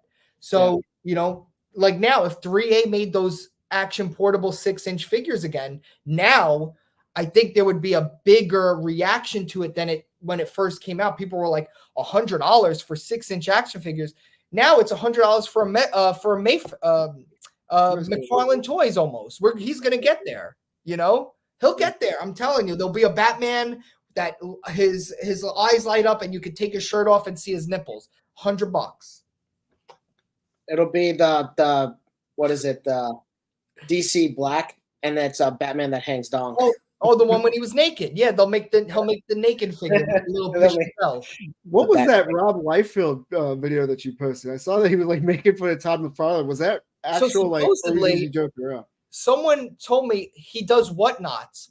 Rob will sign things and sell them on Whatnot, and he makes fun of people, and he makes fun of Rob a lot, supposedly. So I was on Twitter, I saw that clip, and I said, "Oh my God, he's like roasting Rob, like he's roasting Todd," and he was so good at that. That's exactly how Todd talks. What he's like, he'll ramble like what he says. Or the Batman is really cool. Like he did it like perfectly. I had to, and that video, you know how many people shared that freaking video? Holy cannoli. It's hilarious. It's freaking hilarious. Yeah. I didn't see that, but I just know that I'm not a huge fan of Rob Liefeld's art. See, I like Rob Liefeld's art. I like Todd's art. You have to, if Rob didn't draw in his style, no one would talk about him. You know, like that ridiculous like Captain America chest. Yeah. That was like, you know, you might not like it. It doesn't like, but it's time, iconic, right? It's iconic. You know, we know Rob Liefeld can't draw feet. He could draw feet, but it's like the meme is created, and it's like you know, that's good. You want people to talk about you. There's so many artists out there that are just good. They're not great. They're not horrible. Right. They're just good. You don't want to be there. You want to be, you know, pissing people off and making them send you death threats, or people just sucking, slobbing on your knob because you're amazing. Don't be in the middle. Strive for one of those, you know? Yeah, because to add to that point, I can't really think of many other comic book artists' names. Like, I think there's Brian Matarazzo, who did some of the Flash from and I'm sure I'm sure he's great, but he's not Rob Liefeld. Yeah, but that's the point. It's like, I know Rob Liefeld's name, but I can't name many others. Yeah. I can name being an artist, right? Being in the art world. You know Pablo Picasso, right? You know Andy Warhol. You know Jason Pollock, the guy that just sprinkled paint on you know, all these Renaissance paintings that were made that are beautiful, that are, you could never even do them now. Nobody knows their names. You know, you have to stir up controversy. You have to, like, why is Todd famous? Todd said, I'm not going to draw Spider-Man boring like the guy before me. I'm going to put him in these crazy poses. I'm going to make him like amazing and do all this. They were trying to stop him right and left. Listen to him, his story. Todd, you know, I hate what he's doing now with his toys, but his story is great. Like, he never let people tell him no. He went off and he's like, all right, you're going to kick me off of Spider-Man. I'm going to go make Spawn. I'm going to, you know, be better than Marvel, be better than this. What, you know, say what you want. I don't really care about Spawn, but Spawn isn't, he's a name. He created something that is important to people, you know? True. So, you know, don't let people stop you. You're like Rob, you know, Rob, he made Deadpool, right? Like him and someone else made Deadpool, but he takes all the credit, just like Batman, right? Bob Kane takes credit for Batman, but someone else made him too. Bob Finger, right? Yeah. Finger, yeah. That's the other name. Yep. I can remember. He got fingered. Don't get fingered. That's all I'm saying is be the Stan Lee. Like, Stan Lee made Spider-Man. Not really, but not really. Say he did. Yeah. He said it.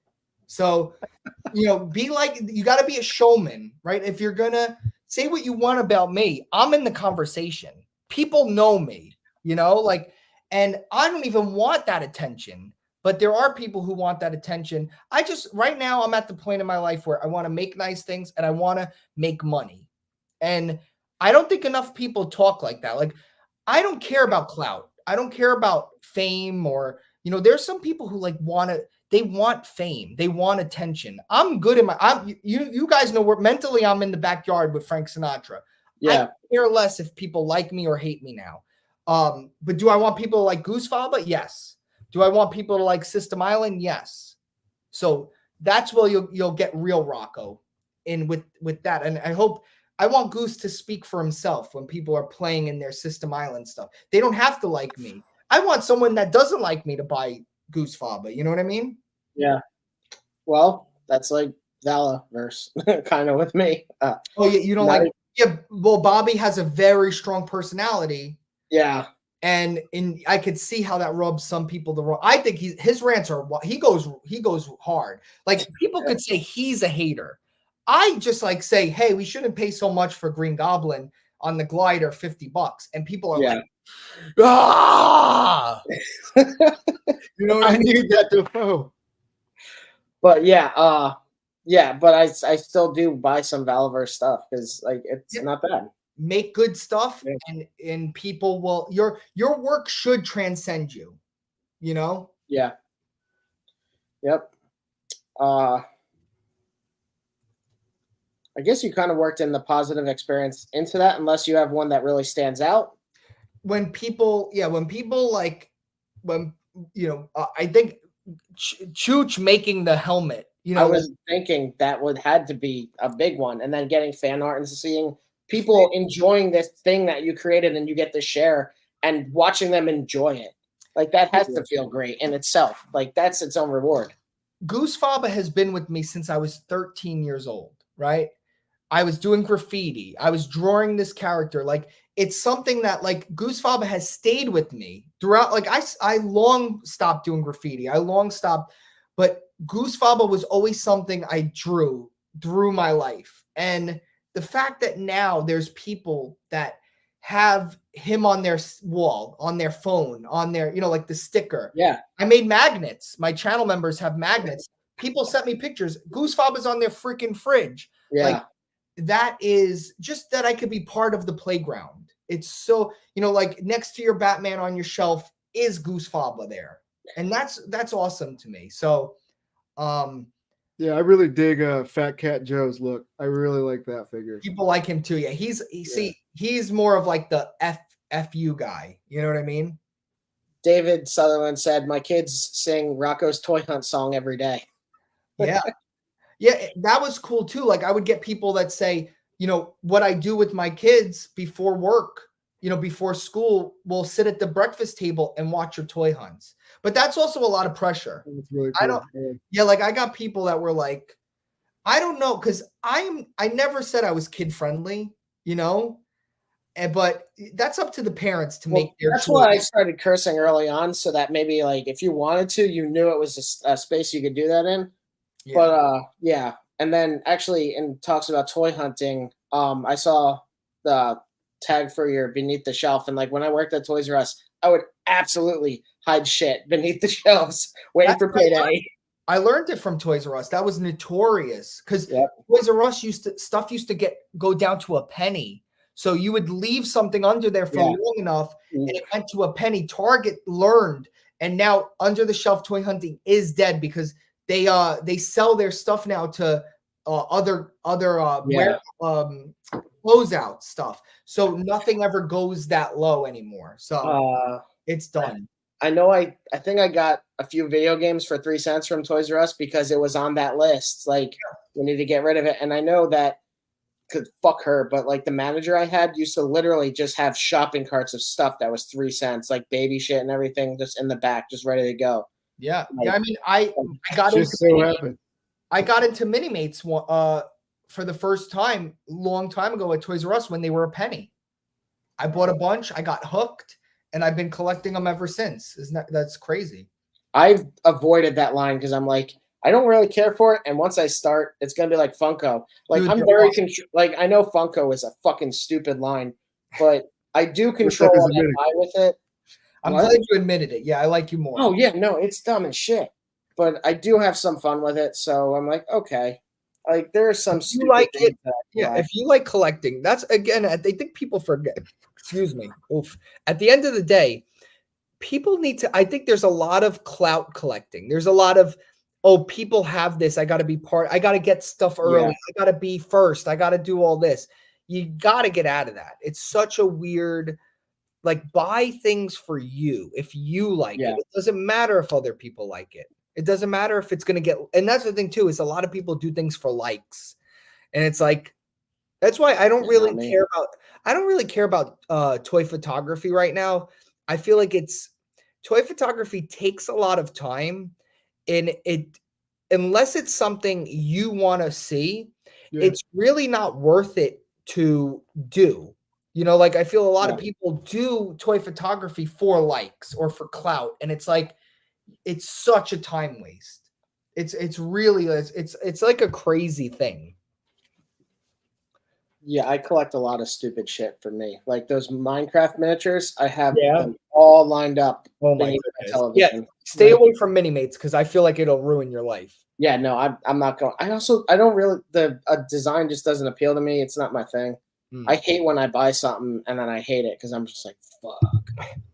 But no, like that's one of the things I can't get into at all. So I'm fine finding lines that I don't want to go down. I feel that. I was trying to think who's the photographer from the UK that does the annual like nude Christmas photo of himself. That guy is fucking phenomenal, by the way. Oh my god, yeah, he has good. He has the. I think I know what you're talking about, and he has the Palisades kitchen too. I'm pretty sure. Yeah, he did these photos of the Ninja Turtles, but it was like the Nintendo swimming in the fucking electric water stage where they're disarming the bombs. And he did this glass photo with this blue backdrop, and man, that sold me on his photography. There are Awesome. people who do crazy stuff, and I see some people sell prints, which is I think that's smart. Yeah. That's You actually put really all cool. that work Yeah. into a picture that Yeah. people aren't, and that's the thing too, is people aren't even going to see it. Yeah. Most people won't even see your post ever on Instagram. It's crazy. If anyone ever goes down into our like bio on the Instagram video thing, next to follow me on Instagram, I literally put in parentheses myself or Naked don't. Christmas Probably pictures? not. What? Oh, okay. I thought you were saying you took naked Christmas pictures too. No, I don't use Instagram that much. I mostly just use Explore page and shit. Like in our description of on every video, it says follow me on Instagram. Like I put in parentheses or don't because like I don't fucking use it. Yeah. I did a post of this the other day, and like my one friend liked it. And I don't know, maybe if I do things that I'm excited about, I'll do a reel. But Yeah, you gotta be more active, man. But gotta it has to come from the inside, man. It just can't be forced. And you That's got a the thing. brand too. You got to like stop. You got to get down into your brand. Do some Shadow Moses pics. Yeah. Post the cabinet every day. Dude, you should post your cabinet every day until one of those videos go viral. And you say day 5 of posting my viral cabinet until it goes. Day 7 of that post until it goes. It turns into one of those. It That's turns into brilliant. the meme of the same picture of Yeah. Dave Coulier every day. Yeah, exactly. Dude, you gotta do that Share stuff. this picture Yeah. for no reason. You have to think right now. This is how I do it. Are you embarrassed of doing this? You should have to do it more. If you're not embarrassed, your post isn't going to do anything online. But I have no shame. Like I'll do No, it. no, like if you're not like, this is stupid. If you're ever like, this is awesome, it's going to work. Don't do that one. Pete, are my videos when I post them about 3D printing particularly insightful or intelligent? So there's one It's video not- that I saw early on that showed me the world, and it was everything is content. It doesn't fucking matter what it is. It's content. Yeah. Just post it. Just post it. Yes. That's true. Yeah.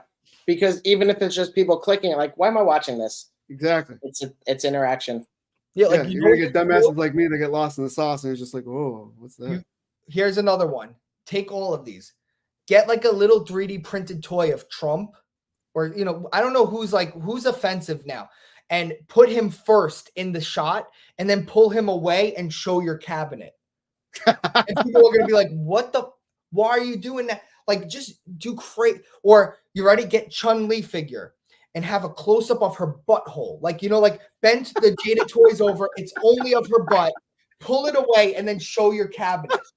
Yeah, that's fantastic. I might start doing all of these and just put the Goose Father figure there. I think I might take these. I might have to get like the girl wrestling figures, have them like scissoring, and then pull it away, and then here's Goose Father, and just like day 19 of like Until I go viral. Just get a Keep on Batman. posting this shit. yeah, have Just get a Batman, female.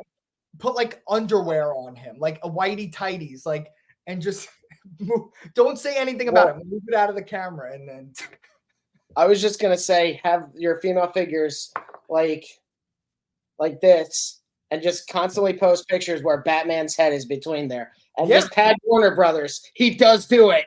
there's a guy. Oh yeah, that they made a post, right? That's canon. That's canon. I know. I understand that reference. There's a Instagrammer that pops up on my Explore page all the time, and it's so he wins. He has a jar, and I had to learn what this is. The young kids, there's a meme on TikTok that you put like a girl figure in a jar, and I'm not gonna go more on that. The people who know. So this guy has like the figures in the background in a jar, or he'll have a figure with his butt doing something gross, like a figure's face and a butt, and then he goes into the review and doesn't mention the thing. He just goes into the review, and always engagement. Like it stood out to me. So, and I've seen him multiple times. I don't know the name. I didn't follow him, but I've seen it, and it stuck in with me. So like, that's what you got to do. Butt stuff. We got to do butt stuff. It's always butt stuff, man. It's all. Yeah.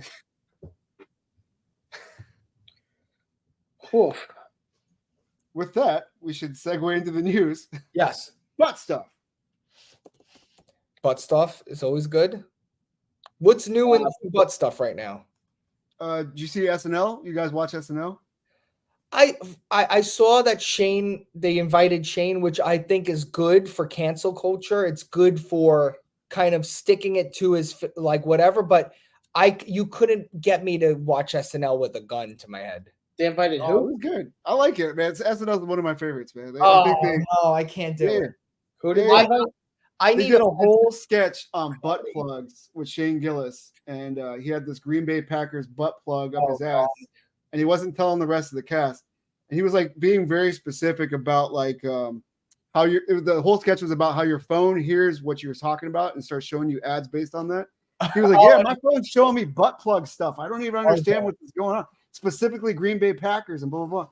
And he was like describing the product, and at the very end, it turned out he had the butt plug in his ass the whole time. Shane Gillis is funny. Some of his like independent videos and stuff are pretty good. Yeah, he has funny sketches that he has up on YouTube. Yeah. I think I'm just so desensitized. I need like raunchy comedy or else it doesn't even strike a chord with me. I can't watch SNL. Like I can't watch like old Eddie Murphy, like Raw. Or yeah, that type of stuff. But even the skit videos, like I'll watch like YouTuber people. I need like real. Like I don't like produced safe. Right. That's fair. Yeah. I will say Shane Gillis's monologue trolled the line the whole time. I was like, don't say it. Don't fucking say it. Yeah. And he played it so fucking close to the chest, man. I was like, oh, he's going to get canceled today. That's it. Well, as long as he doesn't do anything fucking creepy or shit, like let him keep doing it. Seriously. No, he had this thing. Well, he said retard on live on TV, and then he was talking about Down syndrome, and then he rolled into how his niece has Down syndrome, and then they rolled into how in the family chat they always say, "Oh, well, you know, your niece looks like you," blah blah blah, and he's like, "Well, yeah, he always has that joke that like he has it, right?" Yeah. I mean, he does look like he looks like he could be. That's all he talks. Literally, that's all he talks about. If I've listened to some of his podcasts, like he does the hands. Yeah. But that, to me, that means like that's just is good for the culture healing. I don't think you should. I don't like cancel culture. If you have a problem with people, you should say it. Like no, people should. I mean, if you do bad things, I mean, he did an Asian accent on a podcast years ago. That's like when I was growing up. I don't know about you guys. That was like everyone did that. And then you did the eyes, you pulled your eyes to the side. No one was like, you didn't know it was bad. It's just, everyone did that at the playground. I don't like when people act like they're perfect, like no one learns from just canceling and shunning people away and people losing their livelihoods and their jobs and stuff. I mean, obviously if someone's racist or someone's an asshole, then they'll get what's coming to them. F them. But like jokes, we're canceling jokes now. Like just because you might not think something's funny, we need people to be able to tell jokes. And that's them trying to cancel Chappelle is crazy to me. It's just, and it doesn't work. I think that's fucking hilarious too. It takes the person has to say they're sorry or give in to it to be canceled. You can't cancel someone that just says F off. But it's so taken out of context most of the time too. Like if you sat down and actually digested the content, right? It doesn't even matter. Yeah, like everybody could be able to have a bad take. That's what you got to take chances when you're making comedy, or else what are we doing here? It's I don't want to hear boring stuff. I want people to be taking chances. Like the other thing I saw that's kind of funny, and maybe this tangents into the wrong arena, but there was a video where someone was asking Jon Stewart about, like, what's the line for comedians? And Jon Stewart kind of pushed the question aside and said, why do we constantly ask that question of comedians when we should be asking our leaders, like, where's the line? Like, because ultimately comedians don't fucking matter. Like, they're not affecting the world 20 years later, unless you're George Carlin.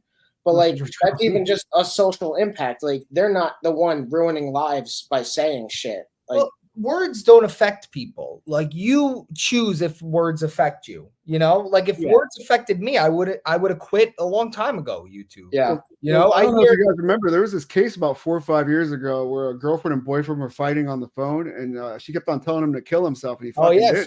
He She started got on charged Jonathan and Majors. convicted for that.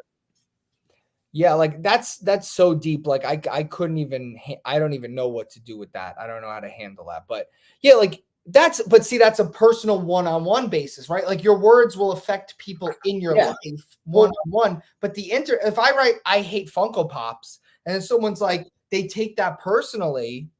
You know, like that's different, right? It's like a comedian says, I'm saying this joke to everyone, not to one person. You know, so it's that's interesting. I hate Funko Pop. That was me. I just and I don't really hate. I hate what they stand for. And Yeah. Well, yeah, the fact that there's never-ending supply of those little fuckers. they kind of lost their art. It's really just the most commercial. Yeah. You No. know, there's no soul. Like their soulless little black eyes are pretty. The eyes of the doll. Yeah, I rather, I want to support. I want something of. I want art. I want beauty, and I'm saying that from a green cell. Gray cell. It looks like, but I didn't paint these walls. When I moved in this house, everything was gray. That's another thing, guys. Don't paint stuff gray. Thankfully, we're past that. I'm into interior design and stuff, and luckily the masses are past that. Now everything's in maximalism. You're going to see everyone painting their houses bright, crazy colors. Just letting you know, you'll see it in like soon. You'll notice it. But gray and farmhouse, modern farmhouse and gray was in for like the last whatever. So when I bought this house, everything was gray and farmhouse, and it's like I'm finally, my wife and I have just been redoing rooms. I can't wait. I feel attacked. I just want to say I feel attacked. No, you're not a gray farmhouse, please. My other place was, yeah, it was gray. Oh, gray. And now we moved in here and we're like, man, you know what would make this house better? No. No, you know what you do? Paint it yellow. No. Listen, Kidding. get a cigar. Go in the backyard. That was a literature. That was a literature joke. You guys aren't familiar with Fly Me to the Moon. Doll's House. I thought you were saying because the back of his room looks yellow. No, they just moved in. We just moved not long ago. He just hasn't had a chance to do all that. No, and the yellow walls is a quote from a play. My degree's in English, so all the world's a stage. Yeah. I love Gray so much. My son's named Gray. Son? Grayson. Grayson. Son of Gray. Oh my gosh. Your shirt is gray. My shirt is gray. My pants are gray. My socks are gray. Dabba die. Oh my God. Add some color to that life.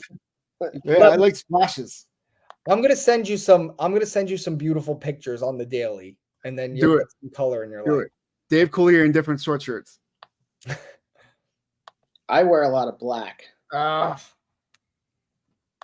This is the opener. We're opening with Mezco Toy Fair. That's the first tab I have, buddy. Yeah, I didn't see anything that stood out to me. I did like. Well, I'll let you go over it, and I'll talk about it when we get there.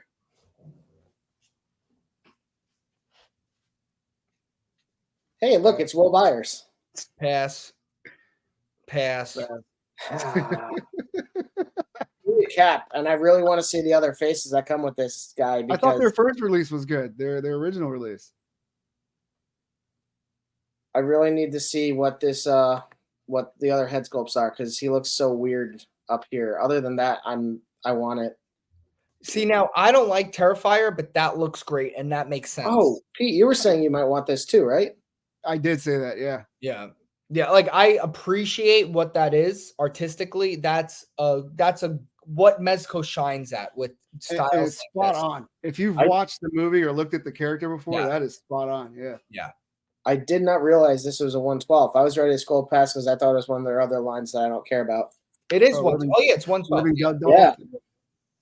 I thought it was Living Dead Dolls or some shit. This was pretty good. This is just 5 points, but this looks great. I don't think I'd get it, but bravo. They're probably going to be way overpriced for 5 point. This running joke I have with my friend is that I can't stop buying Popeye shit. Ever since I showed him their 5 points Popeye line, I just keep saying I buy all of it. And This video went viral. I did a video on this. Yeah, I know. I saw it. I don't really know what to take of this. What's going on with this figure? I feel like that's what he's saying. Right? Yeah, they did a perfect pose too for it. It's like, yeah, there's just so much competition out there. And I always say this, Mezco does not do Spider-Man well. It just doesn't translate. Yeah, you were really correct about that. Because I think ultimately it comes down to the fact that they have the soft goods, and that limits so much of the articulation because you compromise the material when you do that. Like, I have the Mafex here. This is awesome. Some of the SH figure arts run probably. That figure came out 10 years ago, and it's still being re-released and still touted as the greatest Spider-Man figure. You know, like when something's perfect, it's perfect forever. Yeah. So the Spider-Man figures, I always see people struggle sessioning through their reviews. They're always giving excuses that it's a good figure. You can't get any of the poses. The same people will criticize Hasbro for the poses that it can't get in, but then they'll be like, well, it works enough. And it's like, yeah, I like Mezco. I like Mezco figures, and I'm sure it looks good in person. But seeing the way people give Mezco Spider-Man figures, this like all these wiggle rooms, it's like, it's really interesting. But yeah, they just turn into apologists for it, and I think there's and knowing how that feels, I think it's just the fact that we feel like suckers ourselves, and we're trying to make sure that we let everybody know that you don't have to feel like a sucker because we've already felt that way for you. Yeah, well, you're not a reviewer, right? Like, other reviewers should tell the truth, and I hate, and you could tell right away, like when a reviewer is trying to say a nice thing because they want to get a free thing in the future. And so we started reviewing, and one of my early videos was like, don't buy this fucking figure. It says it in the title card. Don't buy this figure. This figure sucks. I tried to remove a jacket for this third party figure, and the arm snapped because they have this little fucking bicep swivel like this. And both arms did it. That's not good. Yeah. The Living Dead dolls, that's a pass. That's whatever.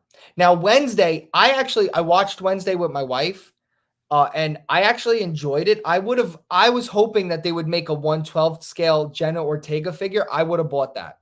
Yeah. Interesting. Yeah. I haven't watched it. I haven't watched it because I like the idea of the Addams Family in our world.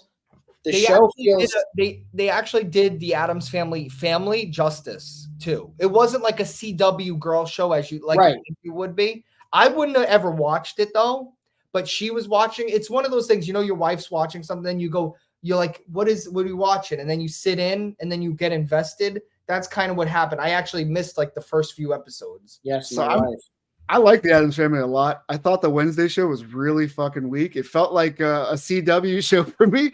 It's funny that you said that, but I felt like Jenna Ortega was the saving grace of that show. She made that show work on every level, man. You know what it probably was? My expectations were nothing. So I was just like, I'm not offended. Like, she wasn't like, like saying political things, like having a speech or something. So to me, like, my standard for media is so low right now.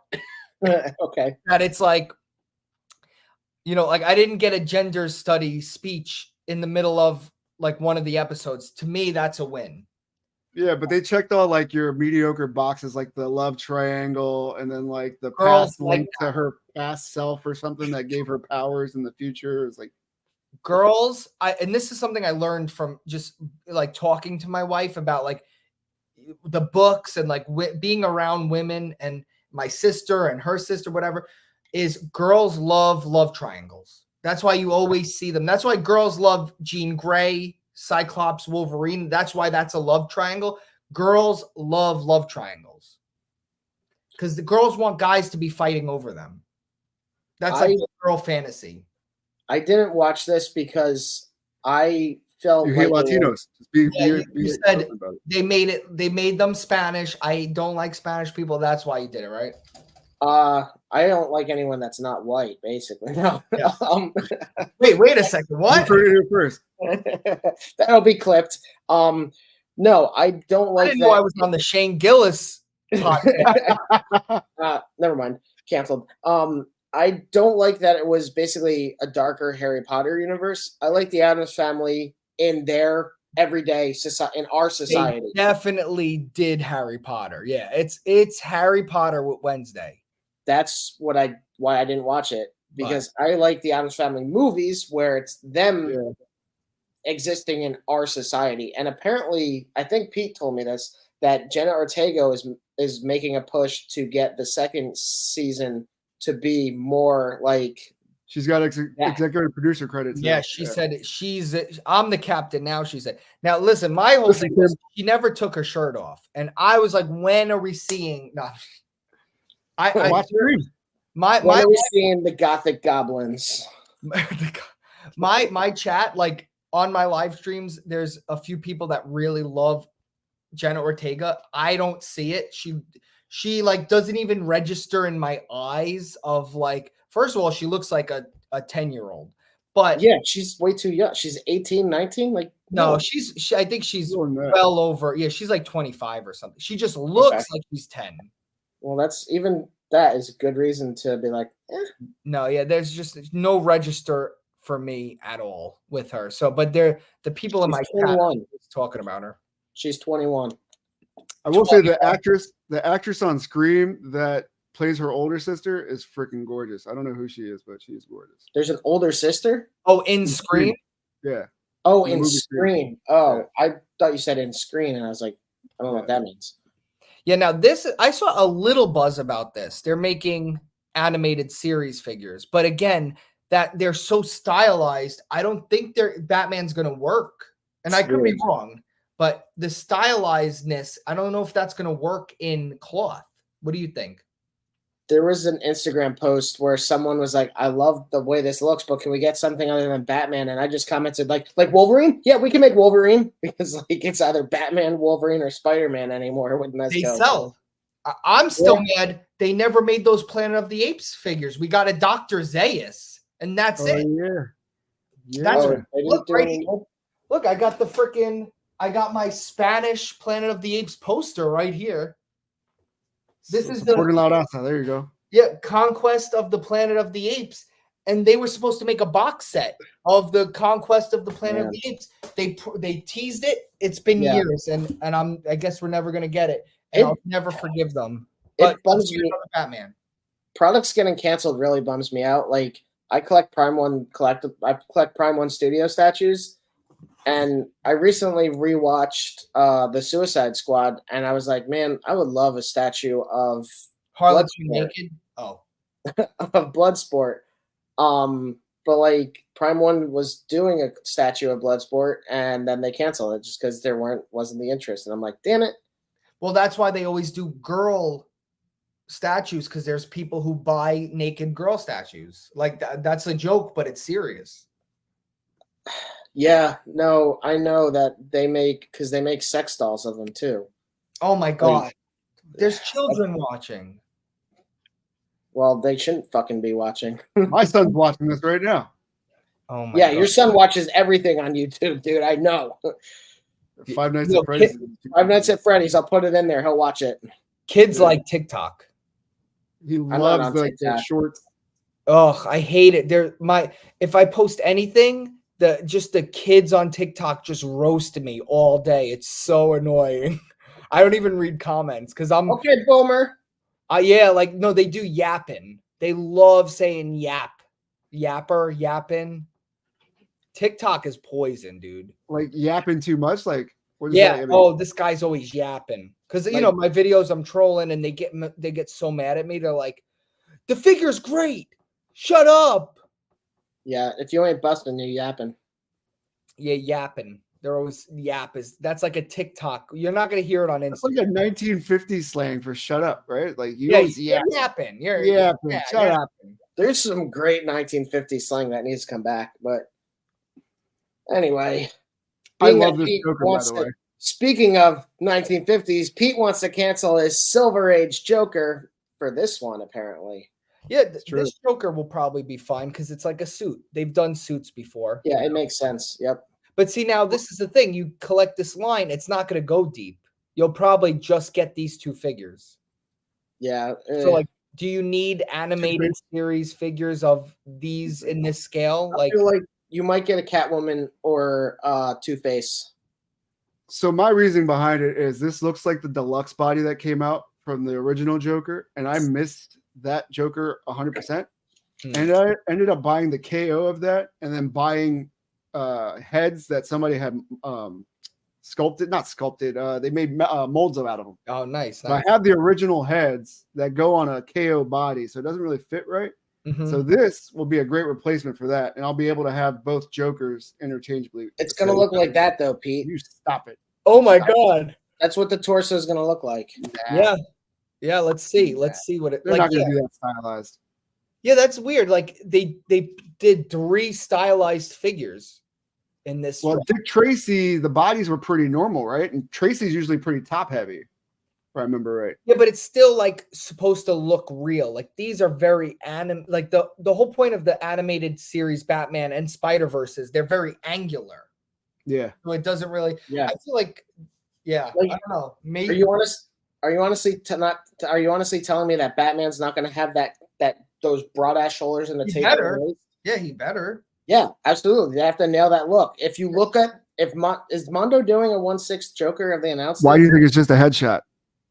Yeah, they did the close-ups because they don't want to get roasted. They want that positive feedback first. Yeah, because they know you're gonna roast. Well, especially Mezco better know by now that they're going to roast. And actually, I will say that they've gotten better at taking pictures of their products because they used to be so fucking bad at it. Well, it used to be just the picture on a black drop with the stand and shit, right? Yeah. Yeah, I'm done. I don't buy from Mezco because I'll buy Mezco figures, but not from them because I had a bad interaction in the past, so I don't support them. Oh, shit. What was it? Back when that first Joker came out, I bought a Joker on eBay, I think, or something, and the arm broke or something. It was stuck and it broke, but it was like not. I didn't break it. Like it was like a factory thing, brand new out of the box. And I just tried to I didn't know what to do, right? So I messaged them on Facebook. This is when they were on Facebook, they would answer, and I still remember. I don't remember the back and forth, but it was very dismissive, very rude, and quote. They said, you are not a customer of us. Yeah, you didn't buy it from us. You are not our customer or something like that. And I was like, okay, I never will be ever again. And since then, I've never bought Mezco. I'll wait till people that buy with the hype, they resell theirs off or they're getting rid of it cheap or something, and I'll buy it from someone else. Right. I never. You ever see a Mezco video? I don't support them. I don't promote them. I don't. No, they don't get me like that. Nope. Yeah, I understand that. Yeah. Not like they need me. You know, I'm not. Not like there aren't 1,000 fucking people. Yeah, but it always hurts to drop that kind of money and get fuck you as the support, you know? Yeah, I'll never support them. But they do make some good stuff. I love the Clockwork Orange figure. The Clockwork Orange Alex figure is one of my favorite. So. That's what being objective is. I could not like a brand and still be objective with their products. Yeah, I mean, yeah, we'll get to that eventually, I guess.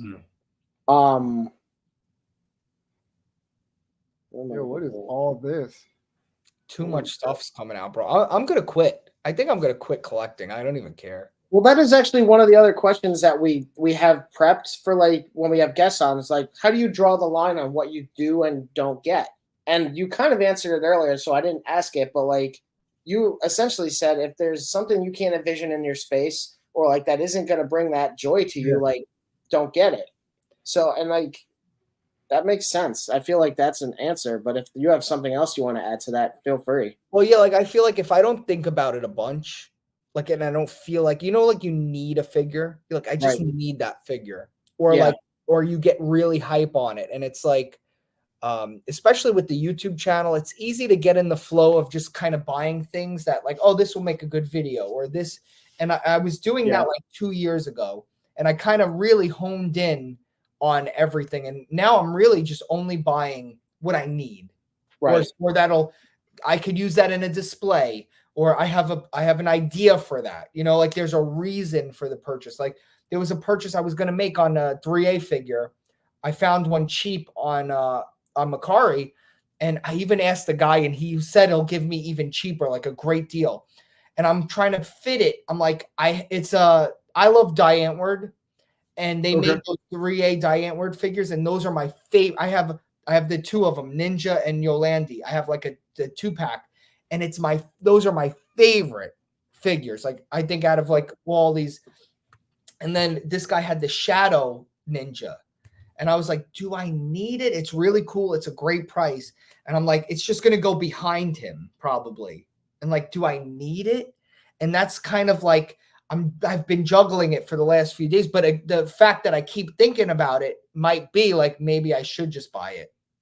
So I was talking to somebody a while ago, and essentially because I do get that compulsion to just want something, and like something that I think is a good practice is like acknowledge that you want it, sit on it for 2 weeks, and if it's still available, you still have that same level of desire, then you could go for it. Like I collect the Prime 1 statues, and I finally just committed, and I got that 0 year of Batman on the motorcycle, and like I'm ecstatic that I got it. It's in its box right now because I can't display it, but like I'm so stoked to finally have that out.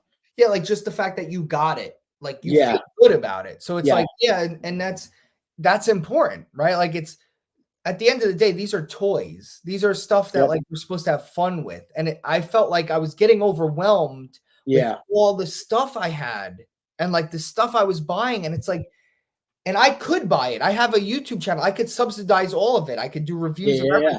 I could buy literally every Figure Arts right now, make a video that says spending $5,000 on Figure Arts figures. I could do that tonight. But it doesn't feel good. I don't want to do it. So it's, you know, like I could buy that figure. I could have bought it not with the deal. And I have credit too. I have Macari credit. It will be free. But I'm like, maybe I could buy a Figure Arts with that. Then I'll do it with you. And I don't know. It's just, that's where I'm at right now. But then, you know, you go through spurts, right? Because then sometimes you're like, I'll buy everything. Let's buy everything. So right now I'm in that moment of, I want less things in the house in general. Like this room, we got rid of everything. I got to restart it and get it ready. So I think everyone collects differently, and that's interesting to see how people collect too, right? Yep, absolutely. Yeah. I know of one of my best friends, he collects like a lot of stuff, and then he collects like weird lines that are like Animal Warriors and stuff. I'm like, I get a lot of your stuff, but like, why? I don't understand how that appeals to you in any way, dude. Like, it's just this cheap little Transformer thing. I'm like, what the fuck is that even? Yeah, like, I don't know how people collect one thing. Like, some people like just collect Dragon Ball Figure Arts. I don't know how the F they do that. I wish I could just like one. I'm like over here. I'm over here. You know? Yeah, I'm definitely, because I'm statue. Well, I do Prime 1. I do some Sideshow premium formats. I do Legos. I do these stupid little Doom Eternal things that I love. And then I do some third-party Transformers. And then I do some Godzilla and Batman and DC. And like I bought like a Hot Wheel the other day. What the am I going to do with a Hot Wheel? Whoa, buddy. I bought some Hot Wheels like a few years ago. What the are we doing with them? For real? What are we doing with them? I'm just going to hang them on the wall. Am I going to go... What? Why did I do that? It's only $1, but it's like, why did I freaking buy that? Actually, what's really weird actually is on the shelf that I'm looking at, I have those stupid fucking 1/24 cars. And like, I don't know why I have them. What do you do? Are you going to with them? No, they sit there. They're dust. Taking a hot bath and he's just... Yeah. I'm like Calvin and Hobbes. I'm like, he's driving along. Well, that's Tommy Boy. At least like with action figures, we could pretend like I could pose him and be like, I'll make a diorama for my shelf. Yeah. You know, like we the things we tell ourselves to buy these stupid pieces of. I used to be really bad. Like, well, I could do this with it, and like, don't fucking do anything with it. And that's probably what's going to happen to you with it. Listen, I'm going to take I have this picture in mind I'm going to do. It's like, stop it. That's what I did when I got the Biden figure. Like, there you go. Use that. And then you pull it away Make him say something like, oh, we're gonna go to whatever, and then pull it away and look at the arcade. Boom. He's like a hybrid of Biden and Mitch McConnell. Is I really don't what even he- know. I don't I even like know. the I don't Thanos know. reference. I'm the what? What I do? No. He gave a Thanos reference earlier. He was talking about prune face looks Oh, like yeah. Thanos. It's also like old man Thanos. Like something about this wrinkly old fuck. I don't know about I don't know. politics at all. That's honestly, I stopped because I was like, I'm tired of this. Yeah, like politics, that's a psyop to make us fight amongst ourselves. The government is always the bad guy, always is the problem.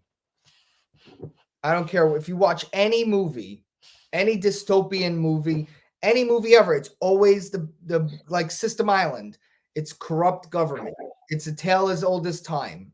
Speaking of movies, are you guys gonna watch that movie Civil War by A24? Never. That's bad mush for your brain to make you hate your neighbors, and it's bad. Never watch. Don't watch ugly things. Watch things that make you feel good, that are good. Movies that come out now, I'm trying to help you guys. Listen, I'm in my backyard with Frank Sinatra playing. I know some keys to life right now. All this stuff, like new media, is just meant to demoralize you and make you feel bad. Yeah, but The Last of Us Don't Part 2 watch is any of amazing. The Last of Us is dribble bad. I'm talking about the game. The first game is fun. The second one, you want to get pegged? I don't know, like that. The second one's amazing. He doesn't play it, so no spoilers. Is there a pegging thing in there? What's going on? No. Yes. No. Well, if you like the first one, do not play that second one. Please trust me. I love the first one. I love the second one. Stop. Second one's great. Oh, It's so good. I disagree. I can't do this. Rocco just learned so much about me. It's okay. Everyone's different. We're all Yeah. special. We're all special snowflakes. Hey, man, sometimes I just want to play one of the most depressing games you could possibly play. Sometimes I just want a toy hunt. You want to what? Toy I hunt. just want a toy hunt. Oh, toy hunt? No, but like Yeah. think of it like this. You know when you eat food like and it's bad for you, like bad food?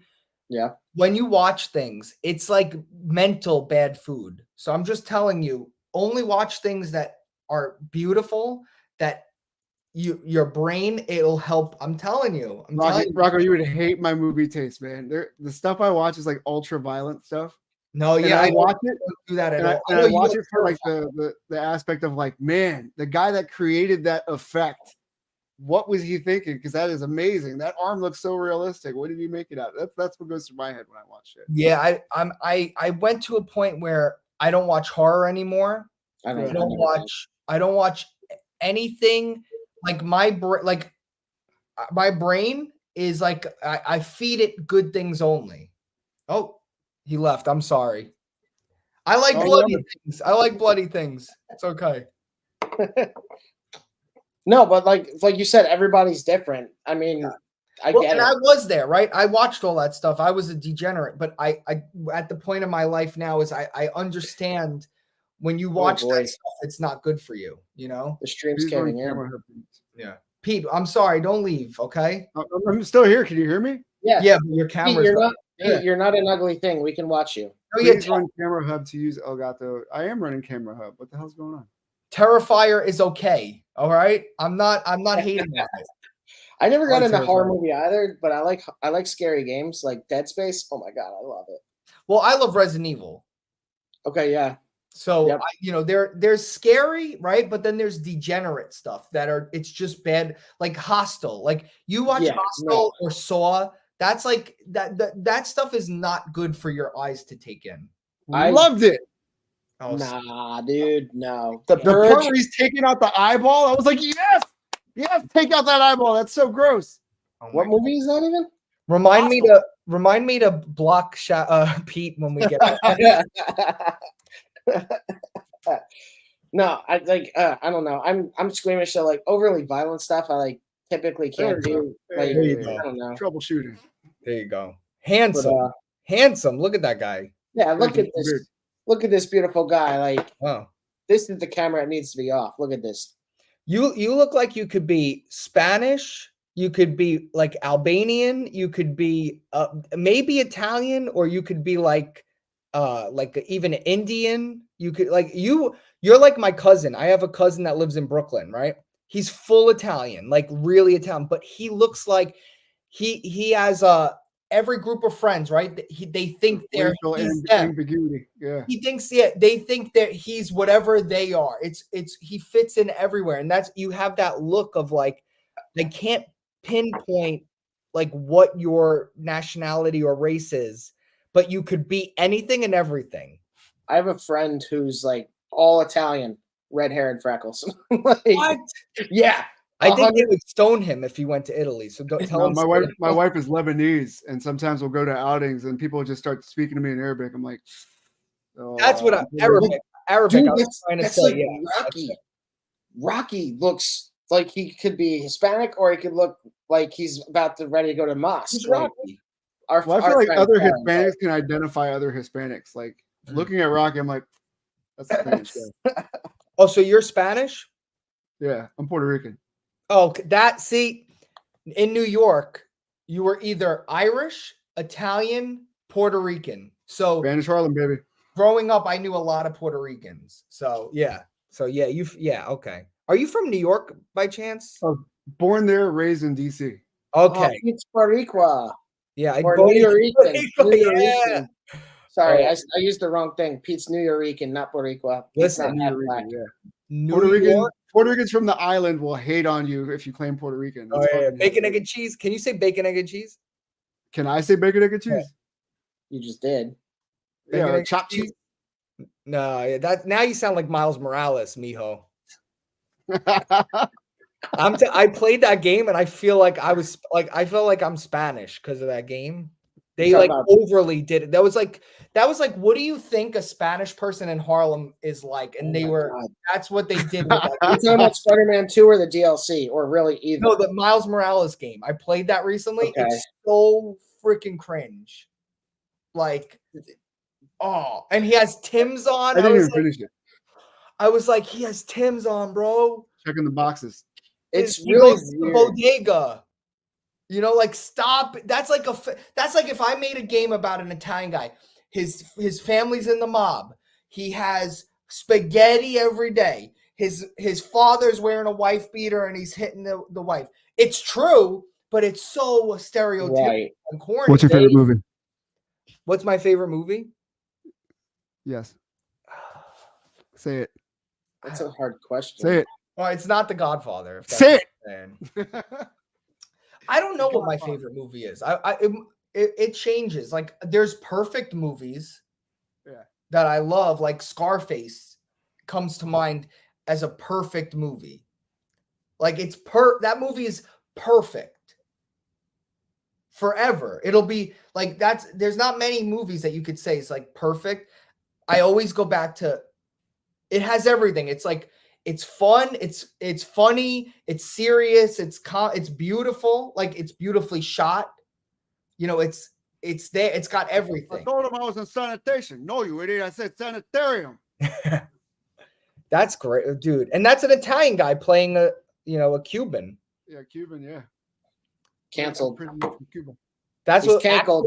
Remember when actors used to act? Like that's crazy, you know. Like now you have to be the person you're acting as in a movie. It's so boring. Yeah, like so. I will say Hollywood pushed it, right? Like there were some that you were like, well, "That's ridiculous." But like, what's her face as an Asian woman in the movie Aloha? What? Emma Stone. Oh, Emma. Yeah. Emma Stone was cast as an Asian woman in the movie Aloha. Like this, like 10 years ago, maybe, right? Yeah, it was early 2000s. But that's crazy. Like that's fucking crazy. But like when people are bitching because Joaquin Phoenix is in a role where he's in a wheelchair, and they're saying like you could cast someone in a wheelchair, like he's an actor. That's what he does, buddy. You used to want those roles that you would learn how to be like. You have to learn how to be in a wheelchair. Like he had to learn that. I don't even know what you're talking about. He made a wheelchair movie. What? I forget. He was it's something like a biopic about a comedian who was then paralyzed or something. Well, like Jared Leto, he did the movie where he did trans, right? And everyone got mad at him but it's like that's what those roles actors used to want, those roles that you aren't that person, so you could be an actor. Yeah. I'm sure Joaquin Phoenix isn't a killer. No, he went like full the meth and he Joker. broke his legs for the role. No, I'm saying like as the That's Joker. Daniel like, Day-Lewis, Dan. Pete, Dan. What? That's Daniel Day-Lewis that breaks his legs. Oh. Oh, he broke his legs for a role? No, but he would. Oh. he let his legs go into atrophy because in My Left Foot, like he couldn't, whatever. I don't know. Speaking of My Left Foot, build a figure. I'm so good at segues, it scares me. That's what I do too on my show. So I love that. I love when a segue is just out of nowhere. Like speaking of tacos, here's this. Yeah. Honestly, I love doing that at the start of every holes. fucking show. Like one time I was in the middle of a cell phone call and I just hung up and just started the show. Now for this wave, the cable is the only one I'm interested in. And I went to go pre-order him on Amazon, which I don't pre-order, but I was going to maybe do it for this. And after everything, it was like $30-something. And I said no. And I didn't buy it. And I won't buy it. Well, I'm not paying $30-something for one figure. $30 for it. So I pre-ordered mine from Amazon too. It wasn't $30. It was $25, right? And then the shipping, they make you pay the ship. Well, you have Prime. Does it do free shipping with the pre-order? Because it was charging me $6.99 for shipping. Then there was tax. And I remember that the total after I was trying to check out was $30-something. Yeah, look at your receipt. What did you pay after everything? Like, because I know you just probably clicked all the buttons right away, like buy the whole wave. Don't judge me. You don't know me. David in the chat says, should it be a virtual bath? Yeah. Don't worry. Don't give Hasbro ideas. They're going to do it. Yeah. Yeah. It's surprising that McFarlane beat them to the punch on that. So it's $24.99 free shipping and then $1.50 in tax. $26.49 total. Where do you live? Because I live in Jersey and I don't know about you, but like we have really high taxes. So it's like people don't understand when I go buy a Marvel Legends, like that Spider-Man that was in the things, it's like, it was like $30. Holy shit. After we're in Virginia. I don't even know where that is. So it's just south of DC. Oh, you would think you have high taxes over there. We are part of that like Amazon thing that had to charge tax for our state. Yep. But you remember when Amazon didn't charge tax? Man, remember when Amazon went and fucked itself? Nope. I think Bezos was pretty smart. As much as you guys, I don't know, man. The guy's a genius. No, he did it, man. He's he foresaw a global pandemic and then started his own shipment company to avoid having that delay, to make sure he also wants to buy his own fucking oil rig so that they can regulate their own gas prices. Hey, he's like textbook evil corporation. Yeah. Like the government made it so monopolies can't be formed. Like it's a problem if Staples and Office Max join to be one company, but like Disney can fucking buy everything. No, yeah, that's Disney needs $40 plus 13 tax. No, yeah, Canada is crazy, but that's also you live in Canada. Like Canada, you're already like you don't have rights. You don't have free speech. You know, like, that sucks, dude. That's crazy. Yeah. But yeah, well, it's import. That's the thing too. Is like Canadians, you're paying import prices. Like when you go to Japan, you know what's funny? We buy figure arts and import figures, and we pay a lot of money for them here. In Japan, their import figures are Marvel Legends. Can you imagine? Yeah. Like that's so funny to me. Like they pay figure arts prices in freaking Japan. It's amazing. Like. That's really funny to me. Ami. That's why I like them. How do you use that? I signed up. I don't know how to use it. And I never, like, I want to pre-order stuff, like, early and cheap. I don't understand Ami. I don't understand. It's a tricky site, I will say. Yeah, what is that? Like, everyone says they buy their stuff from there. Maybe I have to give it another shot. Maybe I was like... Yeah, I pre-order all my Mayfix stuff from there. Their shipping is very confused at first, and then I figured out. Yeah, I gotta get on that because there's a lot of figure arts that I could be saving money on and getting things at a competitive time for reviews, but I'll get there. Yeah, Dave, the grass is not greener, I promise you. that cable is like great looking. It is great looking. But I see people, I saw people complaining. This is one figure I didn't complain about, that he has people are saying he has the pinless on one arm and not the other arm. That's what Unparalleled was saying. Oh, he said that? Yeah. He's usually very he doesn't really criticize too hard. I don't know necessarily how hard he was criticizing it, but he was talking about the pins on this arm. Like, he'd be totally fine if the pins were on this arm because it's a machine arm, but like this, it does detract from the figure when it's all new pieces, I guess. Yeah, but you'll never get perfect from Hasbro because then they can't sell you a figure in 2 months, True. But I mean, it still looks great. That's one figure I'll get that maybe eventually. Hopefully, maybe someone sends it to my PO box or something. But I just can't for a Marvel Legends $30-something. Yeah, that's crazy. I never honestly. I don't even collect Legends. It's just too much stuff. I call this the Praetorian Guard. Right? It kind of does, right? Accurate, especially with that weapon too. Yeah, like this is like whoever designed this character, because it's definitely a new character because it's a girl. That they only make girls now in the Marvel comics, and what is this? This is Red Widow, right? Red Widow, something like that. Yeah. A hand ninja and a Praetorian Guard had a baby. That's all right. That's fine. Yeah, it looks cool. I think that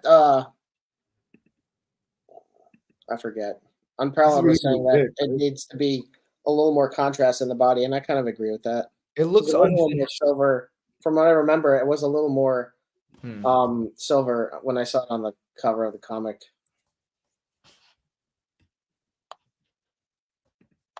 I don't know what this is, so it's Wolfsbane. Is that Feral? Nah, I wanted it to be Feral. I thought it's Wolfsbane, no? Yeah, no, but like, is that the same character? Just different. Sometimes they do different names. I only know Feral. So Feral's got like bigger hair and then white streak. They pretty much look the same. Otherwise, same body, same furry body. Yeah. Ooh, the furry's gonna love this. But I just want to point out my friend Rocco is really into furries. Rocky. No, that's one thing. Rocky. Rocky. I'm sorry, mixing the two. No, I'm not. No, I'm not into any of that stuff. Listen, anime. I like anime, and like One Piece has a lot of big anime titties. That's cool with me. But when you start getting into furries and stuff, like, I'm not judging people, but it's not my thing. Yeah, One Piece is what happens when you get married too. When you get married, you become a furry? No, you get one piece for the rest of your life. One Piece is what happens when you get married. One Piece is pretty good. I've been watching it. I'm on episode 617, I think. Why? Stop it. It's ridiculous. But I watch it while I do things. Like, I'm on the treadmill and I don't sit and watch it. That would be crazy. Watch things that are bad for your soul, Rocco. No, only good violence. Yeah. But on that note, I got to get going. I have to wake up in the morning. I got the kid. Good. It's crazy. This was fun. I like you guys. It was a fun time. I like talking. You guys give a very good interview and a very good show. Oh, thank you so much. Thanks. I appreciate you having me on. I wish the best for your platform. I want you guys to keep growing. I want reels every day. Reels every day. Reels until you go viral every single day. Okay. And no more horror movies. Tons of horror movies. Terrifier. And go out in the backyard. Listen, I'll give you the Spotify. I have a Spotify playlist that I made of all good Italian songs, relaxing. I'll get you up good, all right? We'll be good fellas in here. I'll share my fight music playlist with you. Yeah. Can I be honest? My music taste is all over the place. It's either like heavy metal or like EDM. I listen to everything too. Yeah. But Rocco, have a good night. Thank you so much for coming on. It was great to have you and just picking your brain and talk to you and get to know you more. So We thanks will so much. definitely talk though about collabing for System Island for sure. Absolutely, brother. Absolutely. Yeah, I want to know about that car. I'd like some 1/12 scale cars. Let's do it. Yeah. I'm working on multiple cars and then a specific project right now. I'm Beautiful. waiting for a bigger printer. Yeah, but which you I should did show order. you should show screenshots on Instagram. Tease everything. Post everything Yeah. and talk about it. Be like, we want to do this. We want to do this. It generates hype. That's what I have Okay. to like kick myself in the butt of, because we like to move in silence and show people a Yeah. people want to know. People want to be behind. Yeah. Someone might have like a good, instead of gray, why don't you, maybe you do orange or so. Oh, great. I didn't mean to go back to gray, but I think it's this room is driving me nuts. But I okay. knew exactly what you meant, but yeah. I gotta go. I gotta get to bed. A whole day Absolutely. tomorrow of the child running around. But thank you guys so much for having me on. Thank you, David, for hopping on and chilling in the chat. Very cool. Absolutely. Thank you guys, and I'll see you. Good luck on your show, and we'll chat on Instagram. Okay. Absolutely, brother. Yeah. Have a good night. Thank you. All right. Take care. Peace. So, Pete, are you ready to call it, or do you want to go over stuff? Well, if we finish with the news and everything, I guess we're done, right? I mean, there's more stuff we could go over, but I could also just go over it later or something. I don't know. No, I let's mean, knock it out. All right, so we kind of went over these figures. Is there anything else you feel you want to go into on these legends? Just that I'm excited. I think I got 3 of them already. Okay. I pre-ordered Wolfsbane. I pre-ordered Cable. I pre-ordered Savage Land guy. I can't remember his name right now. This guy? God damn it. Yeah. Khazar? I want the Build-A-Figure, but I don't want the other figures with it. So I might have to pay some eBay prices for the additional parts. Khazar. Yeah. Actually, I like that he comes with so many hands. That's pretty cool. What else? There was I know that I've talked about him a lot. I'm not going to go down this too much, but 1000 Toys has the Carter figure out, and these guys, this is such a great, like, the Master Chief figure they put out is fucking awesome. It's like a perfect Master Chief figure in my opinion. So I'm really excited to see the rest of the squad from Reach Noble team. So this was an instant pre-order for me. I'm just so excited. Halo Reach is my favorite Halo game. Getting to see these high quality figures. Well, I like the Jazzbears line, but having just this next level of detail and quality is just really exciting to me. I'm so excited to see the next figure that they announce and will release. They're not cheap, but I think it's worth it. It's something that I'm a huge fan of. I cannot wait to get it. And I even have the fucking Kai Arts figures. But like, I think you and I were talking about these Halos figures. I think what's missing for me, and I'm more casual than you are. Like, I played the first 3, and then I think I played the one that 343 did. We need villains, man. I need grunts. There is. Fuck it. There is a guy on Instagram who's working on designing all of these. I don't know if I'm going to find it in time, but there's a guy who's making 3D models of them, and I've mentioned it before. I was hesitant to call his name out, but I'm not going to find it. It's all good. Yeah, if you do, I'm not going to find it anytime soon. But he's doing a really good job. He's 3D printing these, like, in line with the Spartan collection, which is based on a 6-inch figure. So, like, he's making 3D printed grunts and jackals. I don't know if he's done an elite yet, but they look really good. I mentioned this before that we went on, and I saw it the other day, but Limited Run Toys is doing Contra set, and, like, this is a throwback. I know that there was a Contra PS2 game, but for the most part, it was definitely your 2.5 perspective, and, like, it's just, oh shit, it's a whole case of shit. Oh yeah, there's the games. Holy hell, that's awesome. But they're doing the figures, which is really cool because I don't know that we've had Contra figures before. Maybe NECA, if anyone. But I think it's pretty cool. And for anyone that's into like those retro style games, it's a pretty cool Didn't line. NECA do Contra also?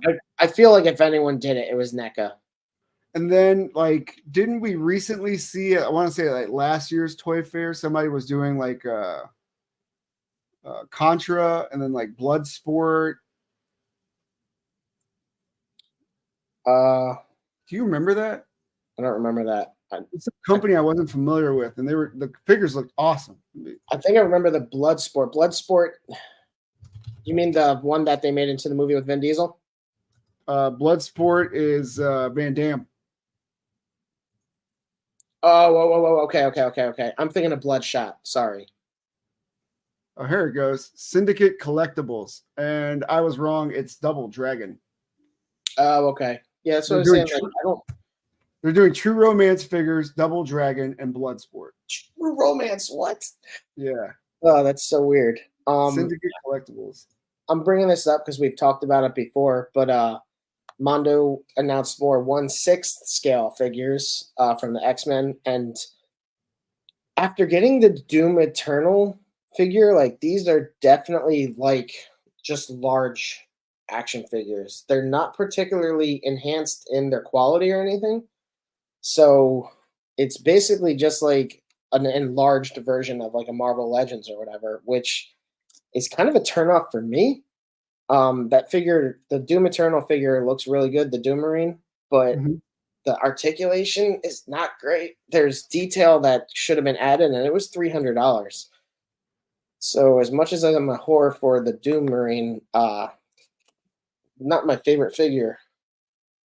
But for those who really like the X-Men, want that comic style, like I think these are really hitting it on the head.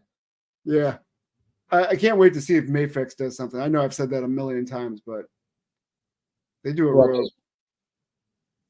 We need a rogue figure from Mafex, right? Yeah.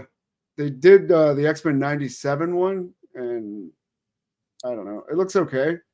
It's just that I'm really sold on the Mafex line. So, dude, I'm loving the Mafex line. Like I talked about in my pile of loot unboxing, that Psylocke, that Gambit, they look fucking awesome. I really got to go to the bathroom. all right. Yeah, I don't know if there's anything else that I really feel we need to go over. I know that there were announcements that we're not touching on, but I really got to go to the bathroom. Okay. This is older stuff. Yeah. So, David Sullivan, thank you for coming in. Even if it was just for our chat with Rocco, I appreciate you coming by the channel, showing him support, showing us some support.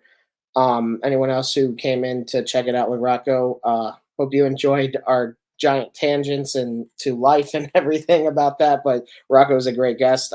Really enjoyed having him on the show.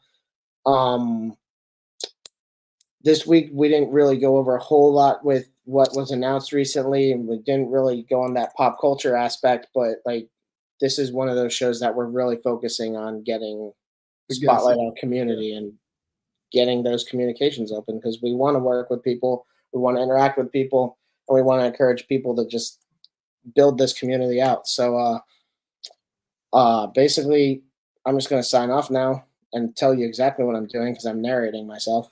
But I'm Matt from Shadow Moses 112. I do our production video of thing on the internet, and I'm here with Pete, and here's his spiel. Well, I'm Pete, the creator. I know I didn't really introduce myself this time around, but I started my Shadow Moses 112. When you have anything to talk about, usually I'm the one that reposts and shares everything, all the information with you. Run the Instagram, run the website, make some of the figures that you see. Anyway, if you want to hear more of our thoughts, tune in Sundays at 8 p.m. live on YouTube, and that's every Sunday at 8. And sometimes we have a guest once a month. Head to shadowmoses112.com to add our accessories to your collection. We'll be dropping our driving arcade at Awesome Con, but then releasing it online for everybody else afterwards.